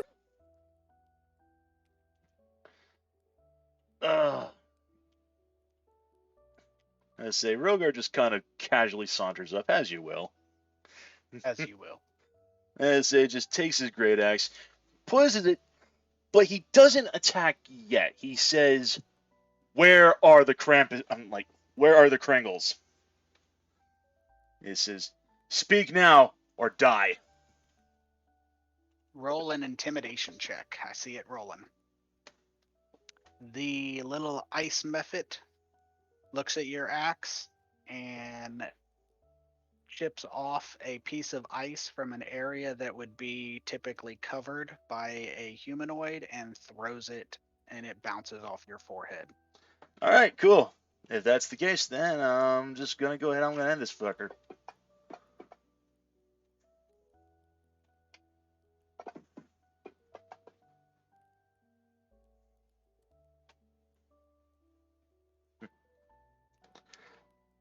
As he dies and shatters, you hear his tiny little voice. You may kill me, but you can't unbounce my junk off your head.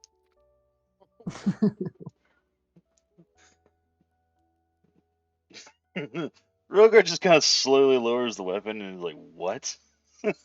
Like he's not even offended. He's more just like, "What?" He got you there. All right, let's take a 5-minute break. Coming from an ice mephit, that really Cool. burned. That's what I call freezer burn.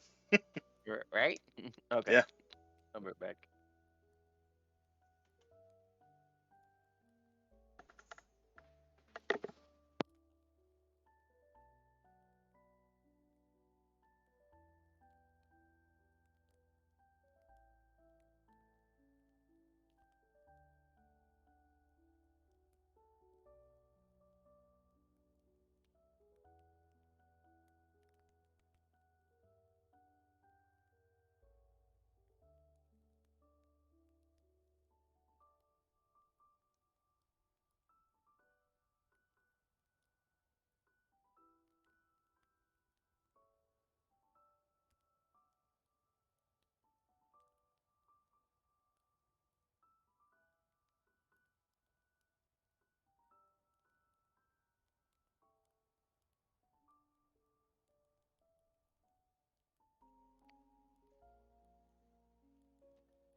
Well, looks like we're all back. So That's what I was about to say. Looks like we're all back. The tokens are unlocked, and you have a lot of dead critters around you and some actual Kringle elf children. They are hiding in the back, crying and scared, and essentially scratched up and cut in a couple small places. Rogar's just gonna step forward. He's just gonna like drop down to one knee. He's like, "Hey, it's all right.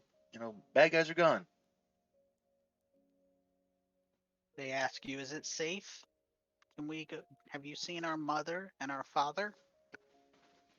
We're looking for them. So, haven't seen them yet, but we'll find them. Don't you worry. Is it safe to go back up? Yeah. As say, Rogar just looks at the rest of the party and says, "Yeah." Say, "We cleared out a bunch of dudes upstairs. You should be safe to go up there." We'll get the rest. They tentatively head upstairs, and they turn around as they're almost upstairs. So they say, Santa's office is downstairs. Thank you.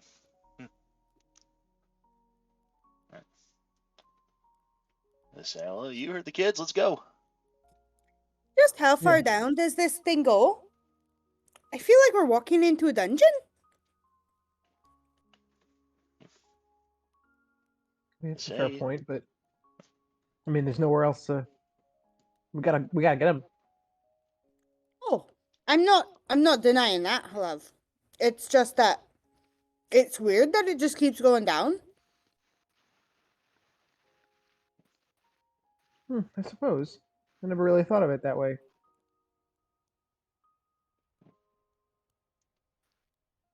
let's say, yeah, where does he keep the reindeer? It's not likely that they'd be in the basement. I wouldn't think so.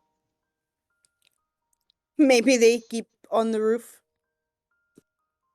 Probably.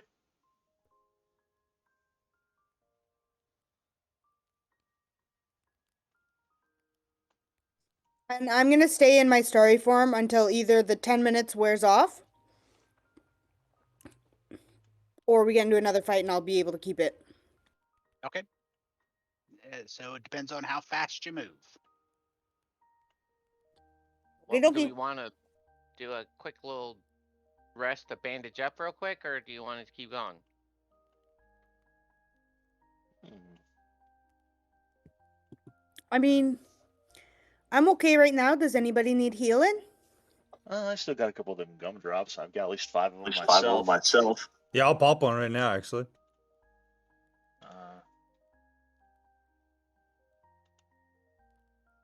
All right. I'll use one of these. Yeah, I'll take one out of the party sheet. Do we know what that cupcake will do?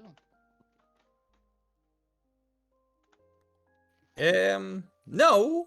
So you can eat it if you want. Well, if it does something similar to the gumdrops, I'm feeling pretty good still. It almost seems as if there's more than just one gumdrop in it. So it's likely that it would get you a better Oh, good. rejuvenation. There we go. Yeah, perhaps we'll save it for like a dire circumstance, you know? Okay.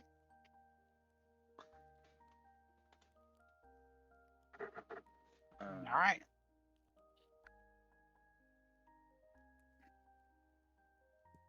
Where are we heading to now? Downstairs. Downstairs. All right. I am just going to move you to the center of this room because it's easier. And There we go. you guys might have to scroll down a little bit. So as you descend the stairs, you see a. Do you guys have the ability? Did I dispel your lights somehow? Yep. Like it looks like it somehow they got dispelled. I was just looking at that because I have player view. Unusual. I've been Give noticing everybody- that the tokens of everyone else has just been disappearing every so often. So I don't know if that's for everyone else or if it's just for me. Click on your token. Yeah, I've been doing that. Yeah, that's all it is. It's not showing your view All right. until you click on it. All right. I'm sorry for talking over you, Tony. I didn't mean to do that. You're good to go. It's a good question. So, as you were descending the stairs, that's where you guys came in. The scent of pine and cinnamon wafted over you. You could hear jingle bells very lightly and a fire crackling. And there actually is a fire crackling, and I didn't put it in until just now, but it's there. It is, and the air is becoming warmer and cozier.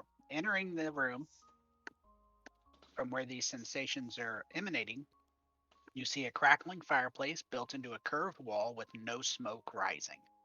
To its left, you see a cook stove with a burbling liquid in a kettle. Directly in front of the fireplace is a large wooden desk embellished and with intricate carvings that match the decor of the entry room of the workshop above.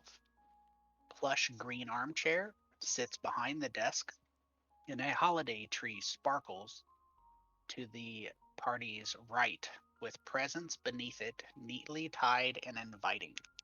On the desk lies a huge, massive red bound tome with white striped ribbon markings on this central or on the page lining.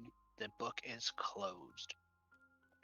Inside of here, as you enter, you immediately feel at home, and the entire party gains the benefits of a short rest and Oh shit. regains the effect of 2 hit dice.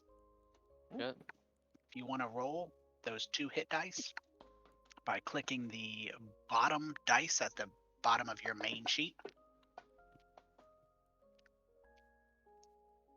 Hey, the exact amount I needed.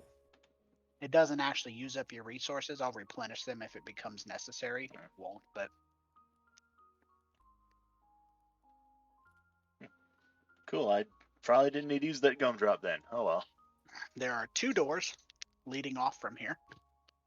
One to the left and one to the north. I am just, nobody can probably see because I'm just a bunch of stars, but I'm staring daggers at that tree.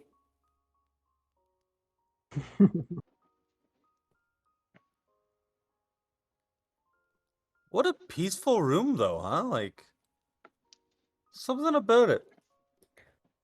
Yeah, it's so peaceful. I'm pretty fucking worried about the tree though. Rogar takes one Well- look at the book, but then he kind of tears it away and just kind of steps forward and just gently pokes it with his axe. The book itself does not react to being poked. Oh no, I'm talking. I'm poking the tree with the axe, not the book. I gotcha. The tree itself does not move and try to eat you, but it does adjust as you poke it. It moves like a normal tree. You notice the tree is not a tree that's been cut down from the outside. It is a actual magical creation. So it is a tree that has been created by magic and is sustained by magic. All right then, I'm gonna go ahead. I'm gonna turn my attention back to the tome.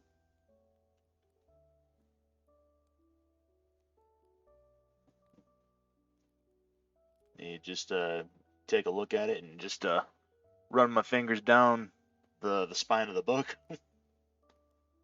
Like, is this the naughty, or is this the nice and naughty list? I wonder. I mean, it might be the list of what everyone wished for too. It could be. Well, that's a possibility. I don't really think it's going to be of any use to us. I just, just found it interesting. Yeah, it's also. I mean, they didn't ruin it. Yeah. Whoever attacked them. Railton, you notice both of those doors have sturdy locks, and both doors are locked. They require a key. I'm just kind of like looking around. I'm gonna look on the fireplace mantle. Mm-hmm. Look around on the top. Look around, see if there's any hidden like areas for it. I just looking around, seeing if I can find a key anywhere. In obvious areas. I don't think to look for like massively hidden chambers or anything. Understood. I investigate the lock. Now the lock, is it like built directly into the door, or is this like a? It is. Okay. Just kind of curious if this would be something I'd be able to smash my way through if need be. There's never anything preventing you from attempting to. I mean, do you guys want me to give it a go with the? Well, I don't see why not. Okay, I'll step forward to the one on the north first. We'll look for the key while you take care of that. If you can't pick the lock, then I'll just smash it down if we can't find the key. Okay. Railton, Railton, you do not find anything extremely unusual, but the door um, that Lyle is working on clicks over. It is an extremely difficult lock to pick, but that very skillful little halfling picks it. Nice. Double proficiency is no joke. There you go. And I'm assuming is it like a padlock or is it just like a Built into the door, so you pop the Okay. lock and the door can now swing open. Okay? I mean, this one's open, guys. Cool. And I'll creak it open slow. It looks like it goes down. Again with the Easy. stairs. Well, Yeah. so maybe we check the other one just in case. Yeah.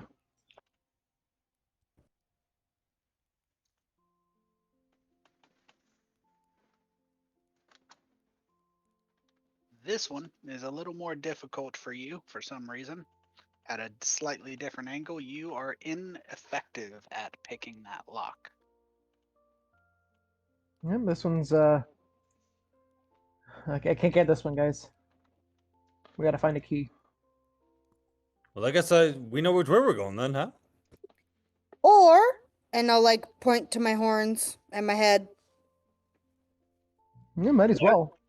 What? Like you're gonna headbutt it? It's as if you've never seen a satyr before. I wouldn't want to be Yes. on the receiving end. Or you, I hadn't. All right, So if she's gonna do it, I'll stand back. Let her have it.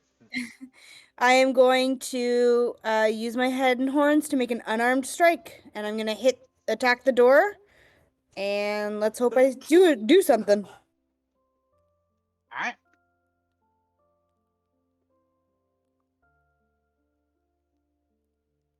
You connect with the door. Roll some damage. Okay. It's a D4 plus my strength. I think my strength is -1. It sure is. So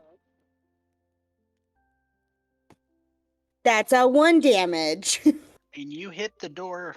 It doesn't even budge. All right. I step forward. Let me take a whack at it. And I just kind of stand there and, in my best imitation of Aegon's our monk, right? That's me. Yeah, best imitation of Aegon. I lift my hand up and I lift my leg up. I roundhouse kick that thing like right in the dead center. All right, give me an athletics check.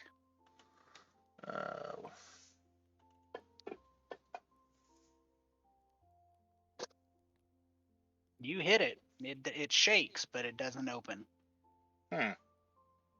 Sturdier construction than anticipated. Okay.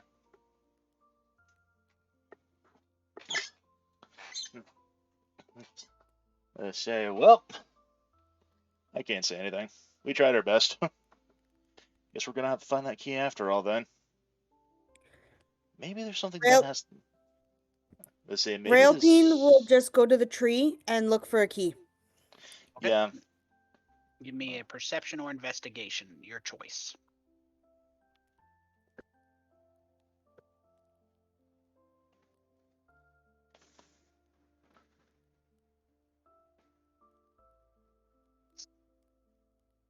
You do not find a key.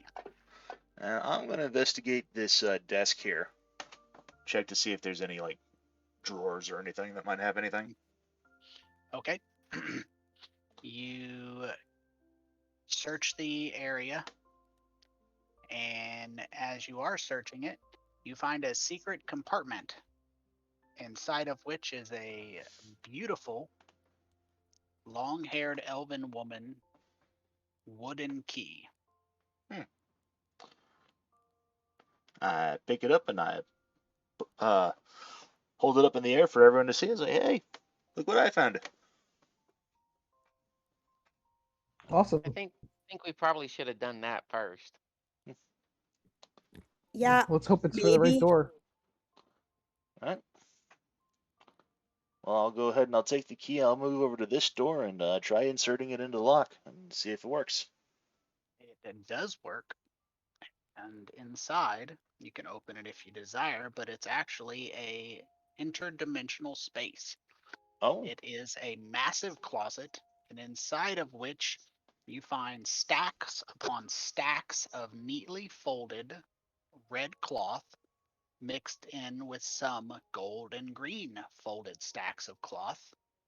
Next to the shelves and shelves of stacks of cloth stands a sparkling rope that hangs from hooks, and there are a number of these. In the center of this closet is a large group of presents next to a larger unfolded red bag. guess we found Santa's personal storage. Yeah, I guess so. This must be very special to him. I don't think we should touch it. Come on. Agreed. No, no. Just a peek at the presents. No, that's how you get on the naughty list. Ah, Again. Yeah, we're trying to get off it. yeah, You but gotta break the habit sometime. what's one last time?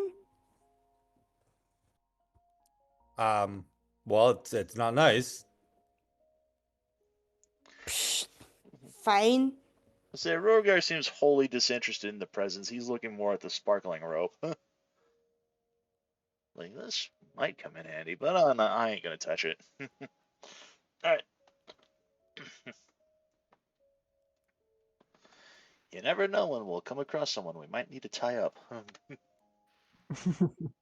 But, you know, I don't know if that rope's gonna try and strangle me if I try to touch it, so I think I'm just gonna leave it alone. Yeah, good choice. So down we go, right? Yep, I'll lead the way, and we'll head down more stairs. How long has it been at this point, Tony? It's probably been about 10 minutes. Okay, so I would end up losing my shapeshift and back into my normal self. I'd wager about then.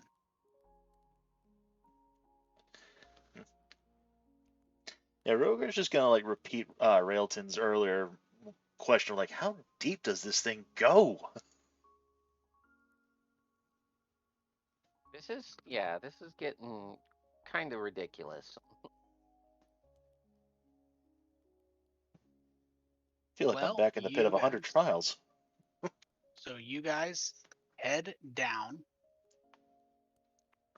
further and further. Give me 1 second to fix this. Ooh, that's the wrong button. It's not the button I wanted to touch.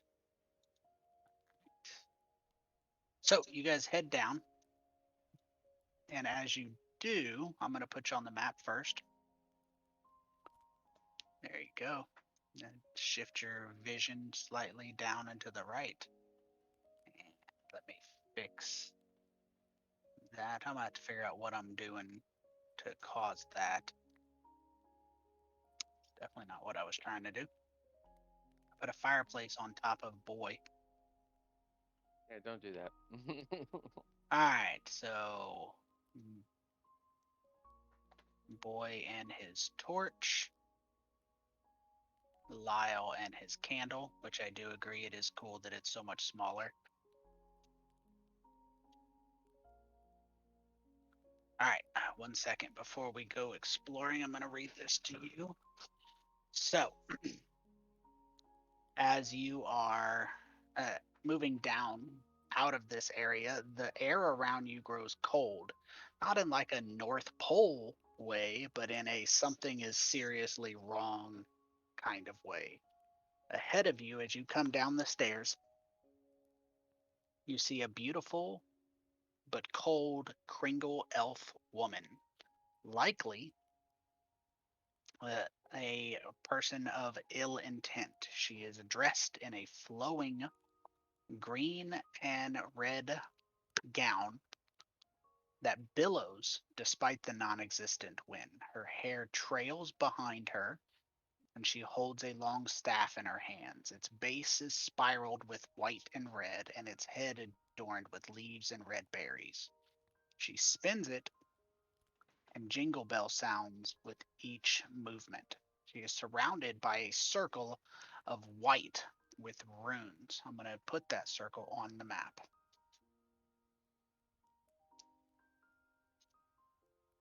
That is the circle. Give me 1 second. So, her eyes are fixated on two figures that are at the center of the room. Very clearly, Santa and Myra Claus. Their joyful red clothing is in tatters, and they are bound and kneeling, surrounded by the same glowing white runes. The Clauses are not aglow. White globes of magical energy, arcane globes in the four corners-ish of this circle are pulsating with magic. I'm adjusting as we go. As the globes seem to pulse, the Clauses scream, and your vision goes momentarily white as the room flares bright, and almost immediately returns to normal. The reds of the Clauses' clothing appears more muted, while the woman appears more radiant. The last of the runes that illuminates as they are screaming, you notice that the change is very clearly siphoning energy. I'm going to reveal these. I didn't pick these pictures, but I am so happy they picked them. I think they are hilariously amazing. Oh my god. Eldar. And as you walk down, she looks up at you as she swings her staff. This all is taking place.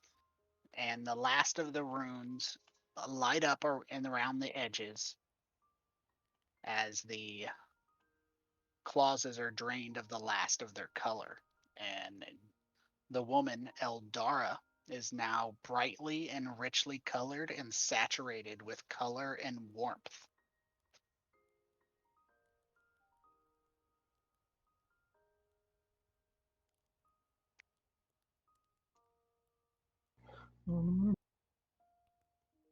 I use my bonus action and I shape into the archer Noted. and I shoot an arrow at the witch. All right. Your arrow flies, strikes the barrier, the rune line, and explodes in a barrier against the barrier in a force field esque.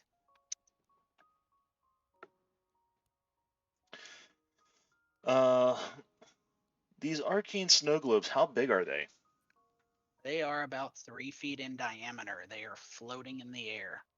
All right, cool. I'm Are gonna they- take my great axe. I'm gonna strike out at one of them, see if I can't shatter this barrier. Okay. I'm sorry if I cut you off or anything. No, you're good. Well, before you do that, you can keep that roll, but let's roll initiative. Oh, right.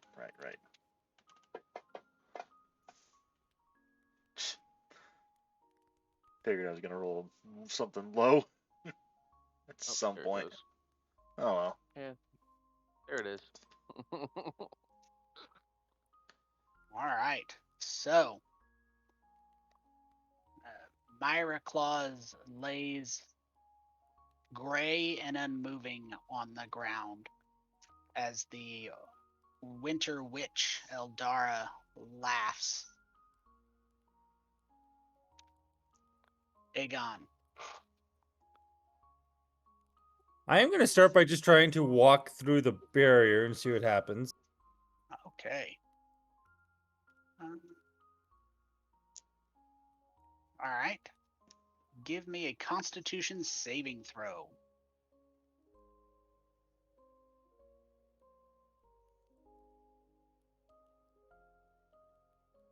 Okay. What's that? I just said, okay. You take 12 points of damage of your life. You are repulsed, and you see that the Christmas witch seems to gain the life force as she appears to become more vigorous as you become less vigorous.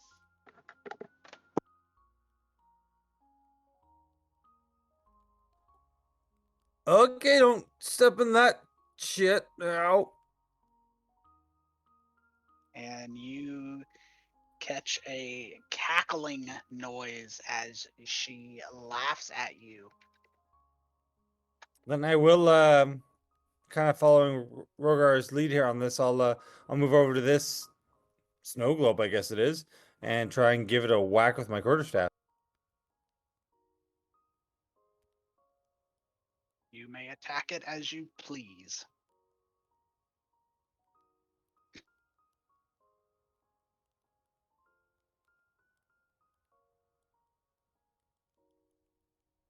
You hit it, and it shatters, and the woman screams, says, "No! The power will be mine. It was always meant to be mine, and I will have it. I am the spirit of cheer. I am the voice of joy. I will be the one that children adore. It is my birthright." While she's monologuing, I will use the rest of my move to run over to this snow globe.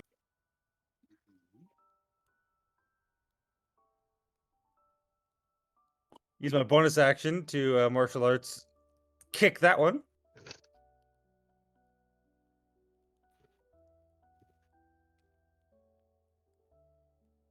And another globe shatters. The field pulsates and weakens.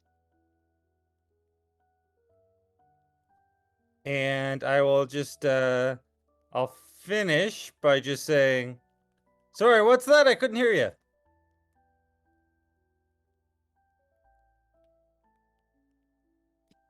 Okie dokie. I will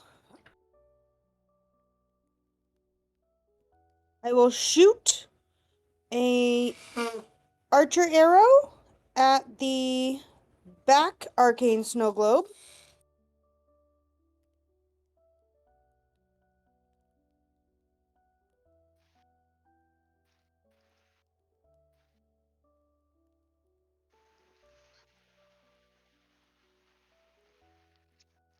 And then I will run up to about here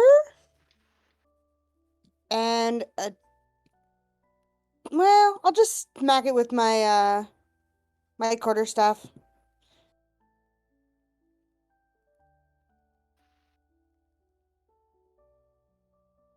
It's not letting me pick my quarterstaff.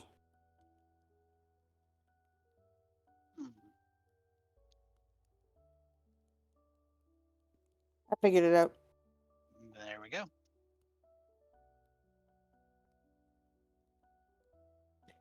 Okay, so because we changed it, I'm pretty sure the quarterstaff is a D6 minus 1 for me. So I'll just roll it, and then if you could apply it. I can I don't fix know that how real to. quick if you want. That's okay. There we go. So 2 damage. 2 damage it is. And that shatters it.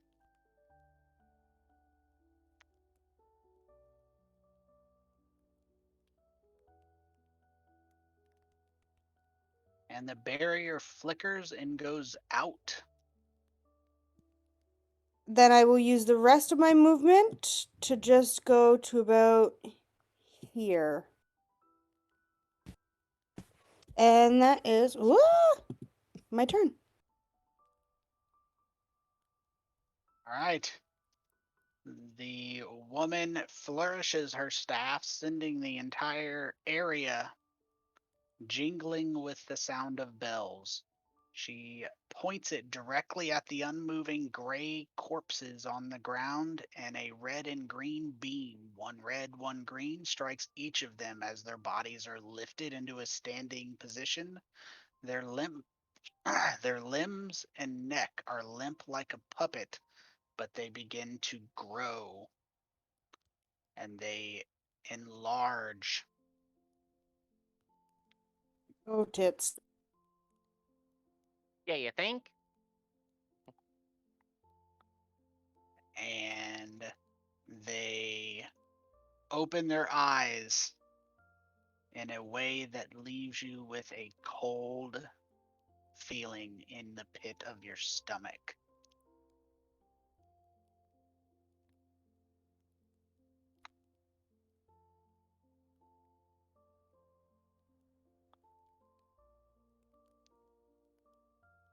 Okay. Well, this isn't good. I don't think we should. So they appear hostile? Oh yeah, they do not Yeah. look friendly. Well, is my token not locked? Nobody's was. My apologies.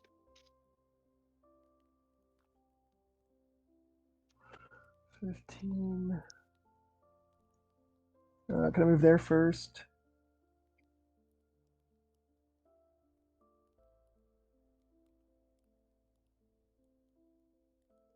Yeah, I'll move there total. Copy.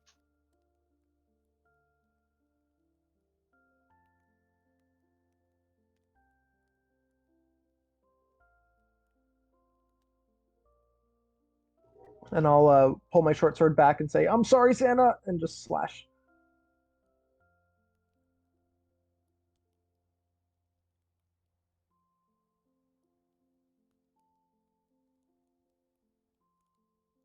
Why you gotta be so mean to Santa? Oh. I'm going to go after the Christmas witch, and she's the one controlling, at least starting it.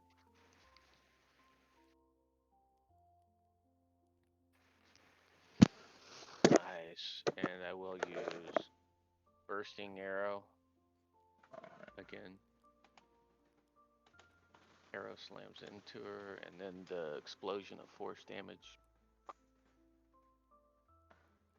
What the fuck? Nice. Partially absorbed. Hmm. That was the temporary hit points hit that points, yep. Aegon donated to her. And I am going to do a bonus action and do action surge. And I need to real quick. I'm sorry. I got new ability, so I want to make sure because I think arcane shot I can just do one per turn. Okay, once per turn when you fire an arrow. Okay. So I will just go ahead and just fire a regular arrow at her. Oh, that'd been so nice to use it there.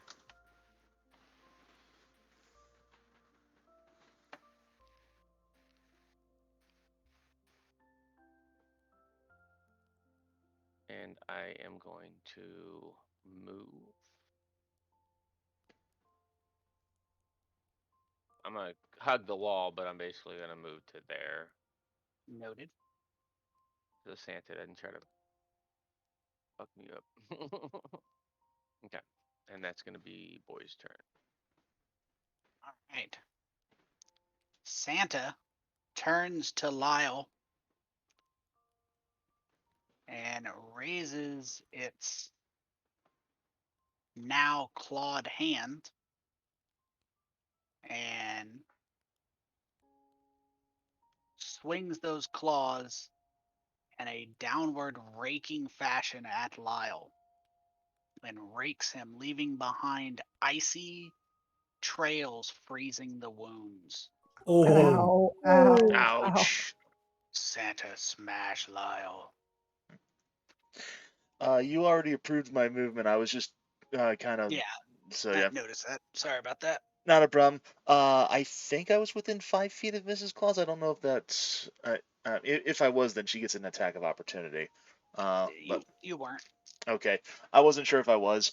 But yeah, I was doing a 15-foot cone because I wanted to use my breath weapon against Eldara. Do it. And As I spew flames at her, right before I do that, I yell out, "Let's turn it up! Time to turn up the heat!" So where is? Oh, here we go.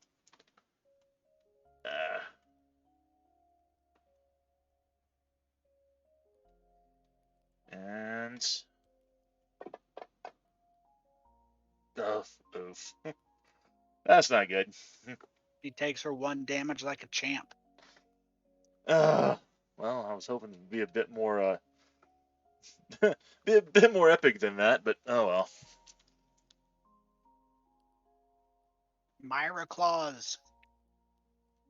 I did not mean to move her. There we go. She, in her zombified state, casts Magic Missile, sending it at Railton. 3 beams. Apparently I'm throwing Skittles around. And she does nothing else, but it is clear that apparently she is the caster in the family. Okay then. Santa's the brawler. Okay. Is eating the cupcake a action or bonus action? What is that? Action. Only the gumdrops are bonus action. Fair enough. Okay, then I will do 3 things. I'll start by moving to there. Then I will use an action to eat the cupcake.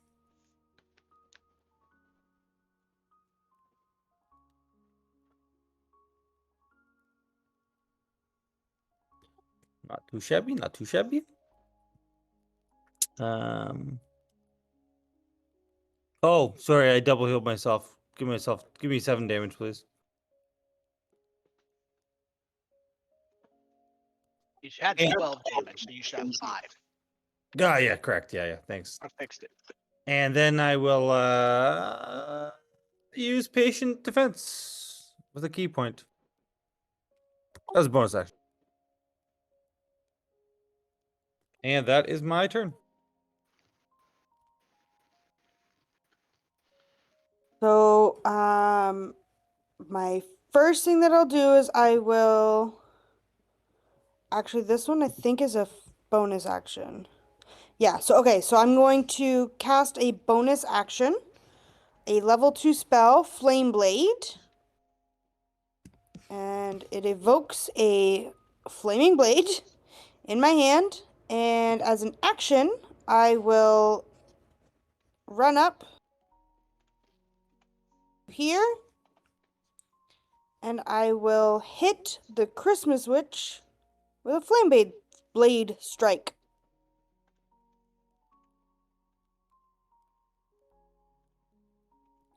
Oh, eat my flames! Very nice. Far better than when I tried to flame her. That's a lot of dice. That's a lot of dice. So many Right, dice. That's a lot of so damage. good. That's a lot of fucking damage. That's a Okay. burn. And then this. Oh, I guess I just do this. I guess. Oh, because it's concentration. I see. Okay. So I think that well, I'm not entirely sure, but because it's concentration, do I lose my wild shape form? You cannot cast spells in wild shape form. So you would have to have dropped it before you cast that spell. Okay, so yeah, I would have done that, and then I would have hit her, and then. I was gonna let you get all your crits out. So I'm gonna do that, and then I will just stand there and wait.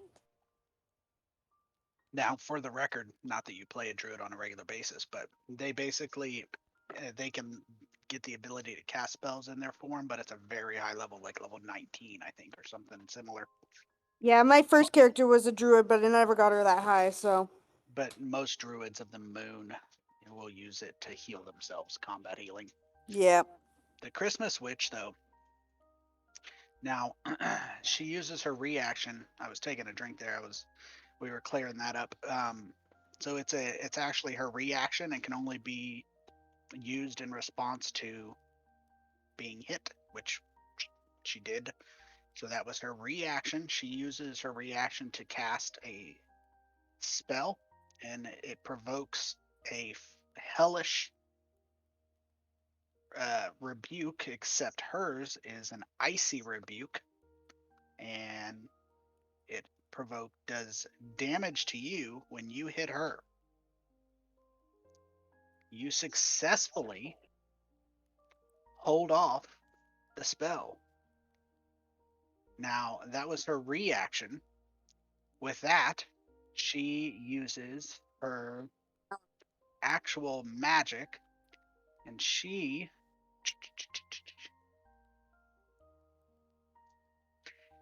goes straight for Eldritch Blast, and she aims that Eldritch Blast at you. Let's see. Range spell attack. She's within 5 feet of you. That That means gives her- disadvantage. It Baby. does. So she tries to snap that Eldritch Blast out, but she misses. Okay, so I'm going to start with the rogue bonus action disengage. Hmm. And I want to move here. Start with the holy shit that hurt. Yeah, getting the hell away from Santa. And hoping that this will work. I'll attack her. I'm assuming the 3 sides, that's enough for us to be flanked. I would say so. Okay.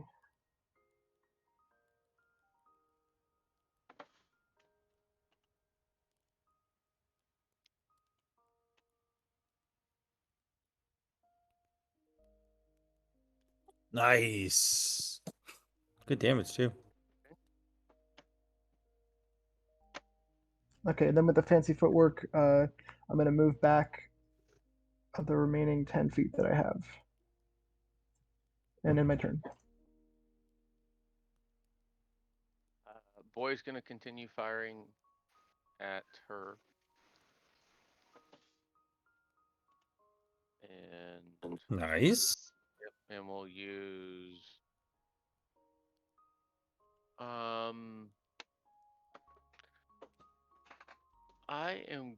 I'm trying to see how this one specifically. Screw it, I ain't even gonna worry about it. Yep, I'll just use bursting arrow on her. There's another one, but it's too much complicated. And pretty heavy.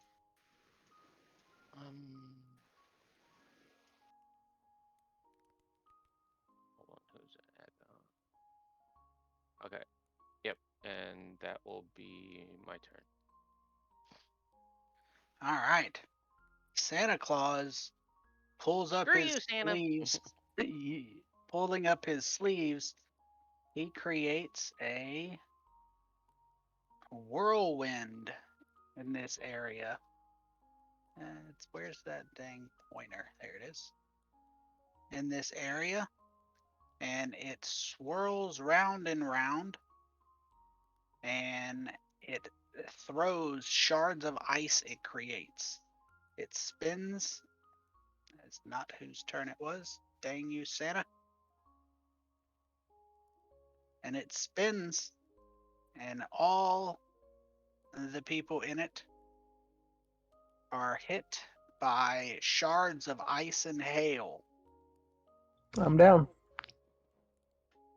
Oh no. One of them collides with the side of Lyle's head, dropping him down.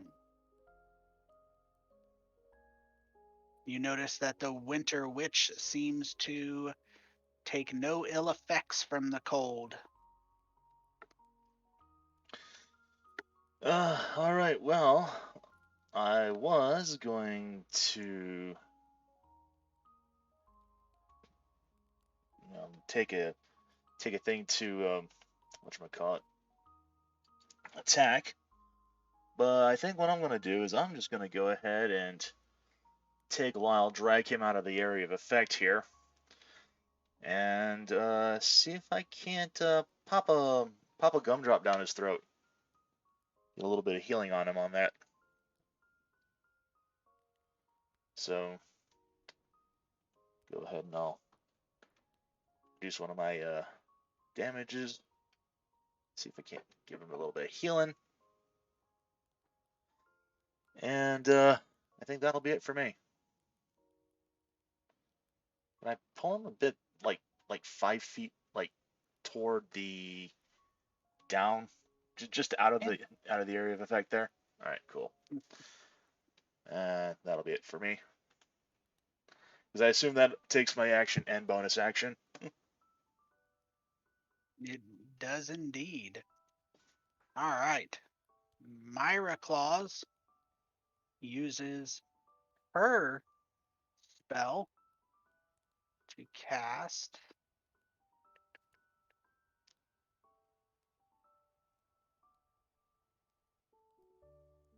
Oh and my god. so she casts a spell Oh no. dear. right here.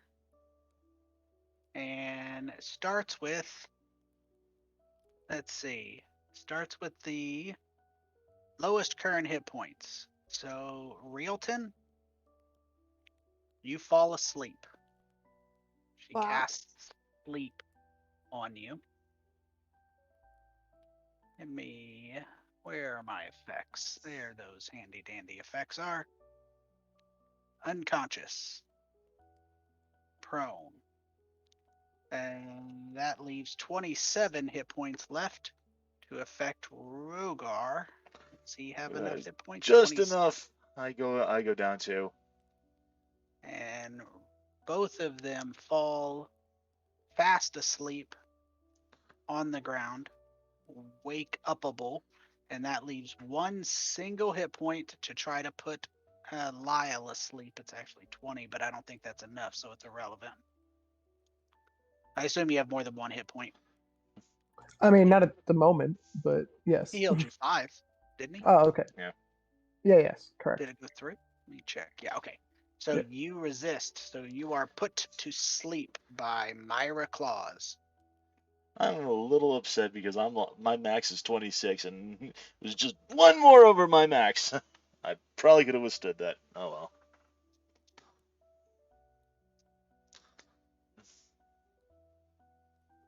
Well, I guess I will. Can I move into this space? No, I wanted to go a little bit lower. Is that an option or not even? Yeah, I suppose so. We can scoot him back a little bit. Can't hurt. Just kind of squeeze him there. Use an action to wake up Rilton. Mm-hmm. It's kind of like shake her with my foot. And then I'll use a second key point to patient defense again. Mm-hmm. Mm-hmm. And I do believe that's my turn. Realton, you are awake but still prone. Okay. I'm gonna use half my movement to stand up. Done. And then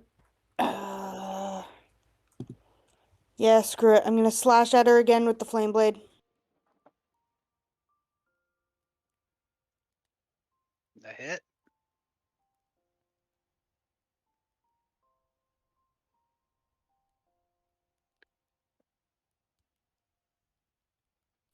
Nice. Shoot, how many hit points do I have? I have 3 hit points. I can't do anything here. I'm gonna pop a gumdrop in my mouth.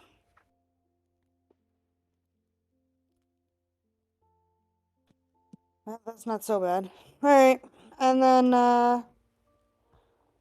that's my yeah.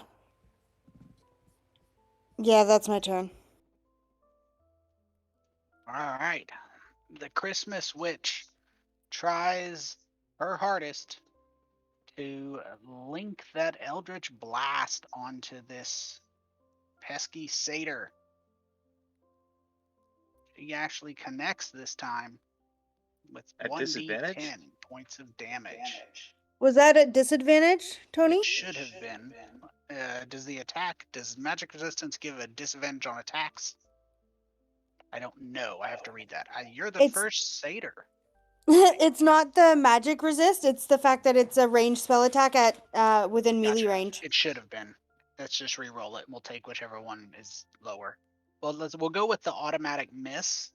I think is lower. Good catch, by the way. Thank you. Can I use my reaction to attack her? You can. You Me can. too, me too, me too. And since I have my flame blade, should I just use that? Is it considered a melee weapon? It sure is. Then it sure can be. Am I within range to take a pot shot at her Fuck. too? You would be if you were awake. Oh, right. Yeah, I forgot. I'm still asleep. Whoops. Womp womp.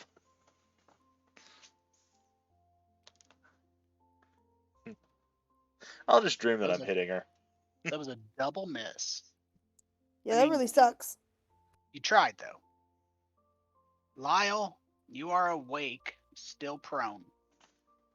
Okay. I will stand up. You have stood. The dragonborn next to you is asleep. I will shake Rogar awake.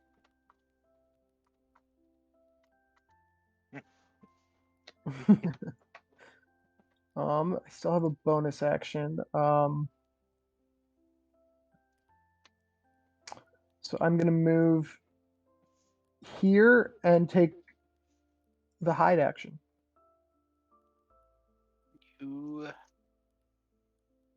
will typically need to break line of sight, but we'll go ahead and for the benefit, sure, why not?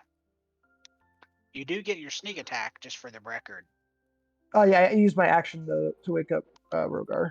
But yes, if on my next attack, is the hope anyway. You would get it because you have an ally within 5 feet of every enemy. Oh yeah, I know. I just wanted to get because Rogar, yeah, I need Rogar's actions up. Yeah. Sleeping's not going to help anybody. Mm-hmm.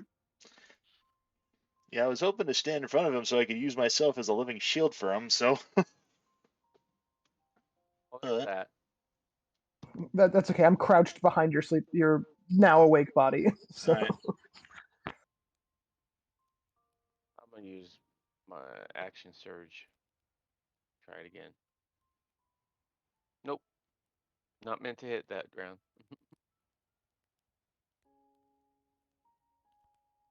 Okay. Damn. Uh-oh. Uh-oh. Claus Oh, no. steps forward with those sharp, frost-covered, swinging, leaving gashes covered in ice. Rogar, you are still prone. Alright, well, I'm going to go ahead. I'm going to use half my movement to get up. Use the other 5 to step in front of this Christmas bitch here. And then, oh, right, I'm at advantage because I'm flanking. I'm going to go ahead and take my great axe, see if I can't lop this woman's head off. So close to 20. Oh, I know, I saw that. Oh, not good. I was kind of hoping for something better. But that does it for me. Have you even raged yet? No, actually, I haven't. I I should just probably thought of do it. that. Yeah, Next you probably turn. should. Next turn. Well, it's a bonus action. You can do it right before. Oh, actually, yeah, I can do bonus action. Yeah, you know what? Fuck it. Bonus action rage. Now, I do have wild magic, so I don't know what the hell's going to happen here, but, where is my... here it is. come on, Flumps. Myra Rage. No. Myra Claus casts a spell Oh, right. after Why- taking a small step forward and heals the Christmas witch. For the God. same amount of damage I just dealt.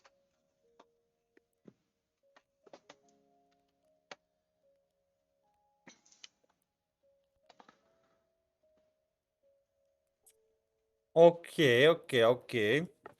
Let's throw some elbows or some shit.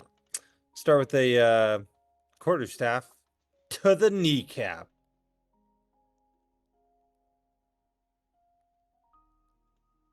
That's gotta hurt. He moves her knee. The ultimate defense. Oh, I actually need to roll a d8 for the wild surge. See what we got. Go for it. Where is the d8? Here it is. 8. A bolt of light shoots from your chest. Another creature of your choice you could see within 30 feet of you must succeed on Constitution or take 1d6 radiant damage and be blinded until the start of your next turn. So I'm going to go ahead. I'm going to use that against Aldara. What kind of save? Constitution saving throw. DC? DC is 8 plus proficiency bonus plus She made it. Constitution modifier. So You can stop talking. She made it. yeah, okay. Oh man, we are sucking. And sorry, I forgot to mention it, but I am using my last key point for flurry of blows. So Okay. get 2 attempts at that. The first one's not gonna work, I guess. The Christmas spirit is not with your dice. Right? Nope. It left. We were doing good. And then, Nope. There it is. And for this one, when I strike her, I'm gonna use my open palm ability. So I basically just like open palm strike her right in the forehead. Mm-hmm. Do 4 points of damage, and upon doing those 4 points of damage, that strike is going to make it so that yeah, I have 3 options.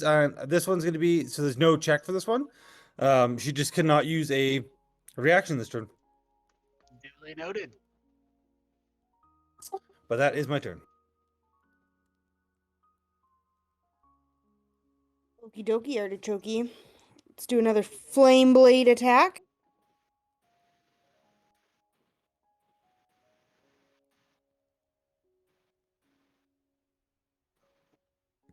Well, that sucks. Although I'm not sure if I get advantage or not on that. You would not from that angle. Okay. So then that's my attack and my bonus action. I'm gonna pop another gumdrop. Oh wait, do I have any more? Hold on. I do not have any more gumdrops. So, that really sucks. But she can't use a reaction, so I'm going to back up. To right there. Noted. I'm still within range of Myra Claus, so I'm not getting any disadvantage or opportunity attacks. Correct. That's my turn. All right. The kind-hearted Eldara uses Chill Touch on this pesky-ass monk, hitting him. Damn And you cannot regain hit points. And I think the other one is just for undead. Correct. Okay. Okay, I will start by moving here.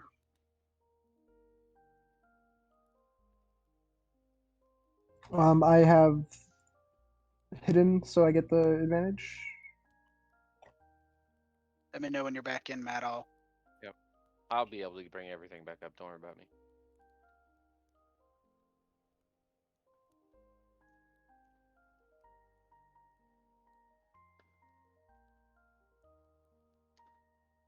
Nice. Heck yeah. Okay, so big ol' hit there.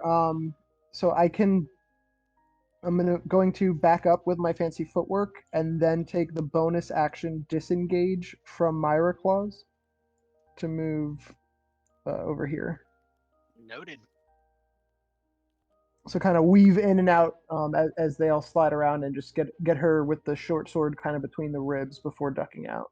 Mm-hmm. Slide the knife between the ribs, Ramsay Bolton style. Might have the wrong Bolton, but the effect is still the same. I am gonna just toss my bow behind me, and as I do that, I pull out the great sword and swing at this. I can't break free, so might as well try to hit him. Do you want to? What? Do Attack you want Santa? to break free? Oh, I can, but I have to. Nice. I want to break free. You're not bringing me my presents. And Santa's gonna hit back. And Santa appreciates your moxie and swings those Santa claws and cuts you down. Mm. Oh yeah.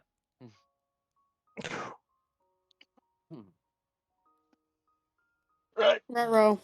Well, Yeah.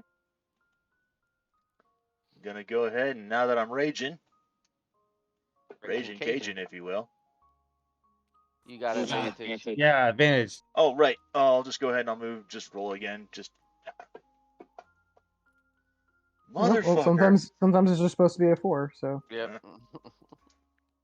And he's just, yeah, I'm gonna assume that he's just so mad that he's just swinging wildly, swinging a miss. And a ray of frost from Lady Claus. Disadvantage. Any particular reason? It's arranged. No, she's shooting it at Lyle.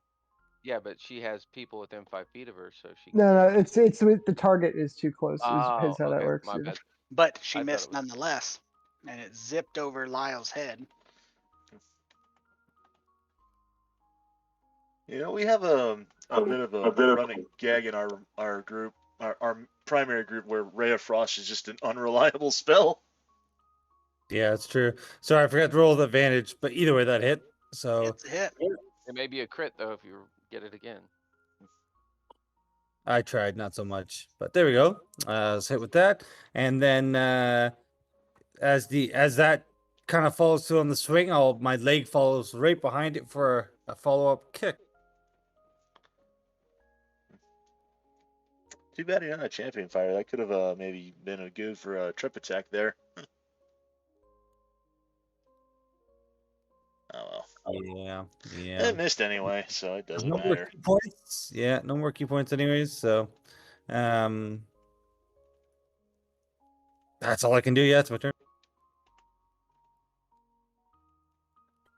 All right. We got Shit. I don't want to waste the spell slot, so I'm gonna run back in the 10 feet, and I'm gonna hit her again with the flame blade. I would like to say that Tyler, of all the people I've played with in 30 years, Tyler has the biggest balls of anybody. 1 hit point, she's like, fuck it. I got enough. I got 5 hit points. No wait, 6 hit points. Oh. I missed though, which is super frustrating. I Again. did say it worked in your favor every time I said. Yeah, there is that. So And to be fair, he was also referring to Drongas back in This is true. back in our game, because Dronga Screw would have this. done that at 1 hit point. yeah, I'm gonna cast a bonus action and do shillelagh on my quarterstaff, Mm-hmm. and I'm gonna stay where I am. Noted. Well, the Christmas witch is going to use chill touch on you, Lady Railton, and miss. She reaches out and cannot touch you with those horns. Get at me, bitch.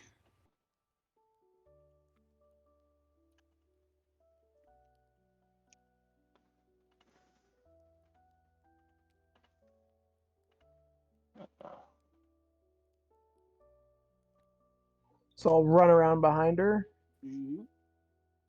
and miss. Oof. Oof, indeed. I will. I don't have any movement. I will bonus action dodge. All right. You can put that on yourself.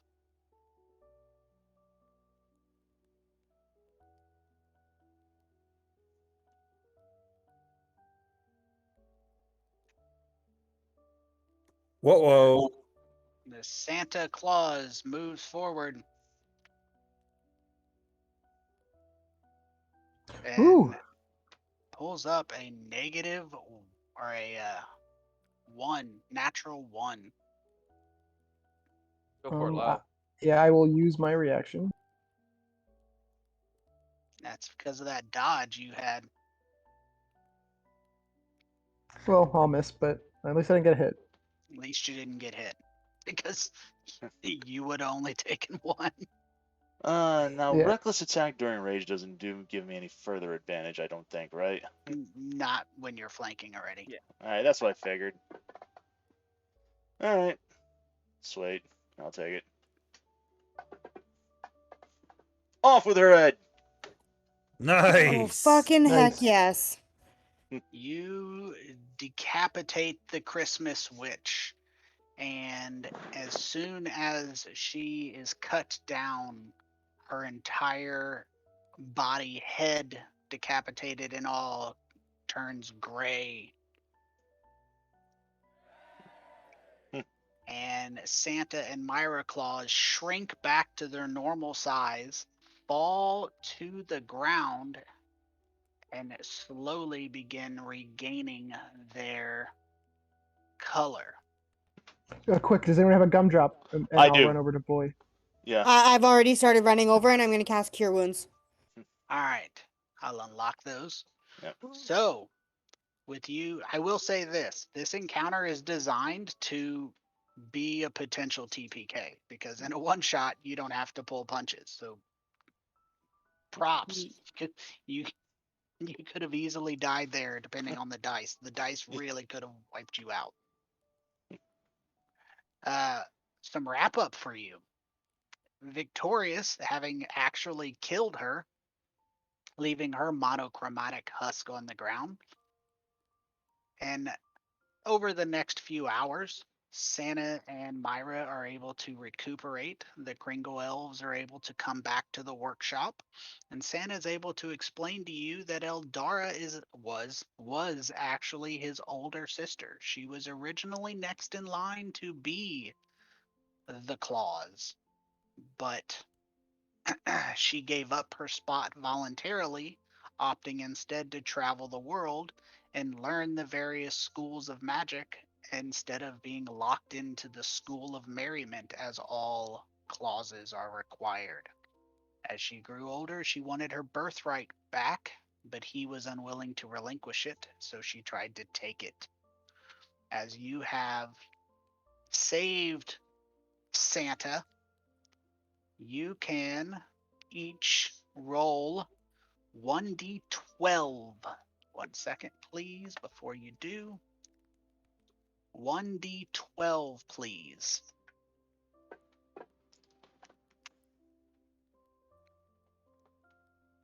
Well, that didn't go. Alright. Okay. I am going to take a screenshot of those. I see all 5 of them. And let me send those to myself. And at the start of next game, your characters in the main game will wake up to a Christmas gift corresponding with what you rolled on the Santa's gift. Hey, Sweet. that's Hey. cool. Hell yeah. And you get to wait until next game to find out what your gift is. Oh man, That Mel and Tanner are concludes gonna be so upset. I'm sorry. the clause of concern. I appreciate you guys' time and your patience with the technical issues. And that is all I need from you. I hope you guys have a wonderful Christmas. If we don't play next week, I'll let you know.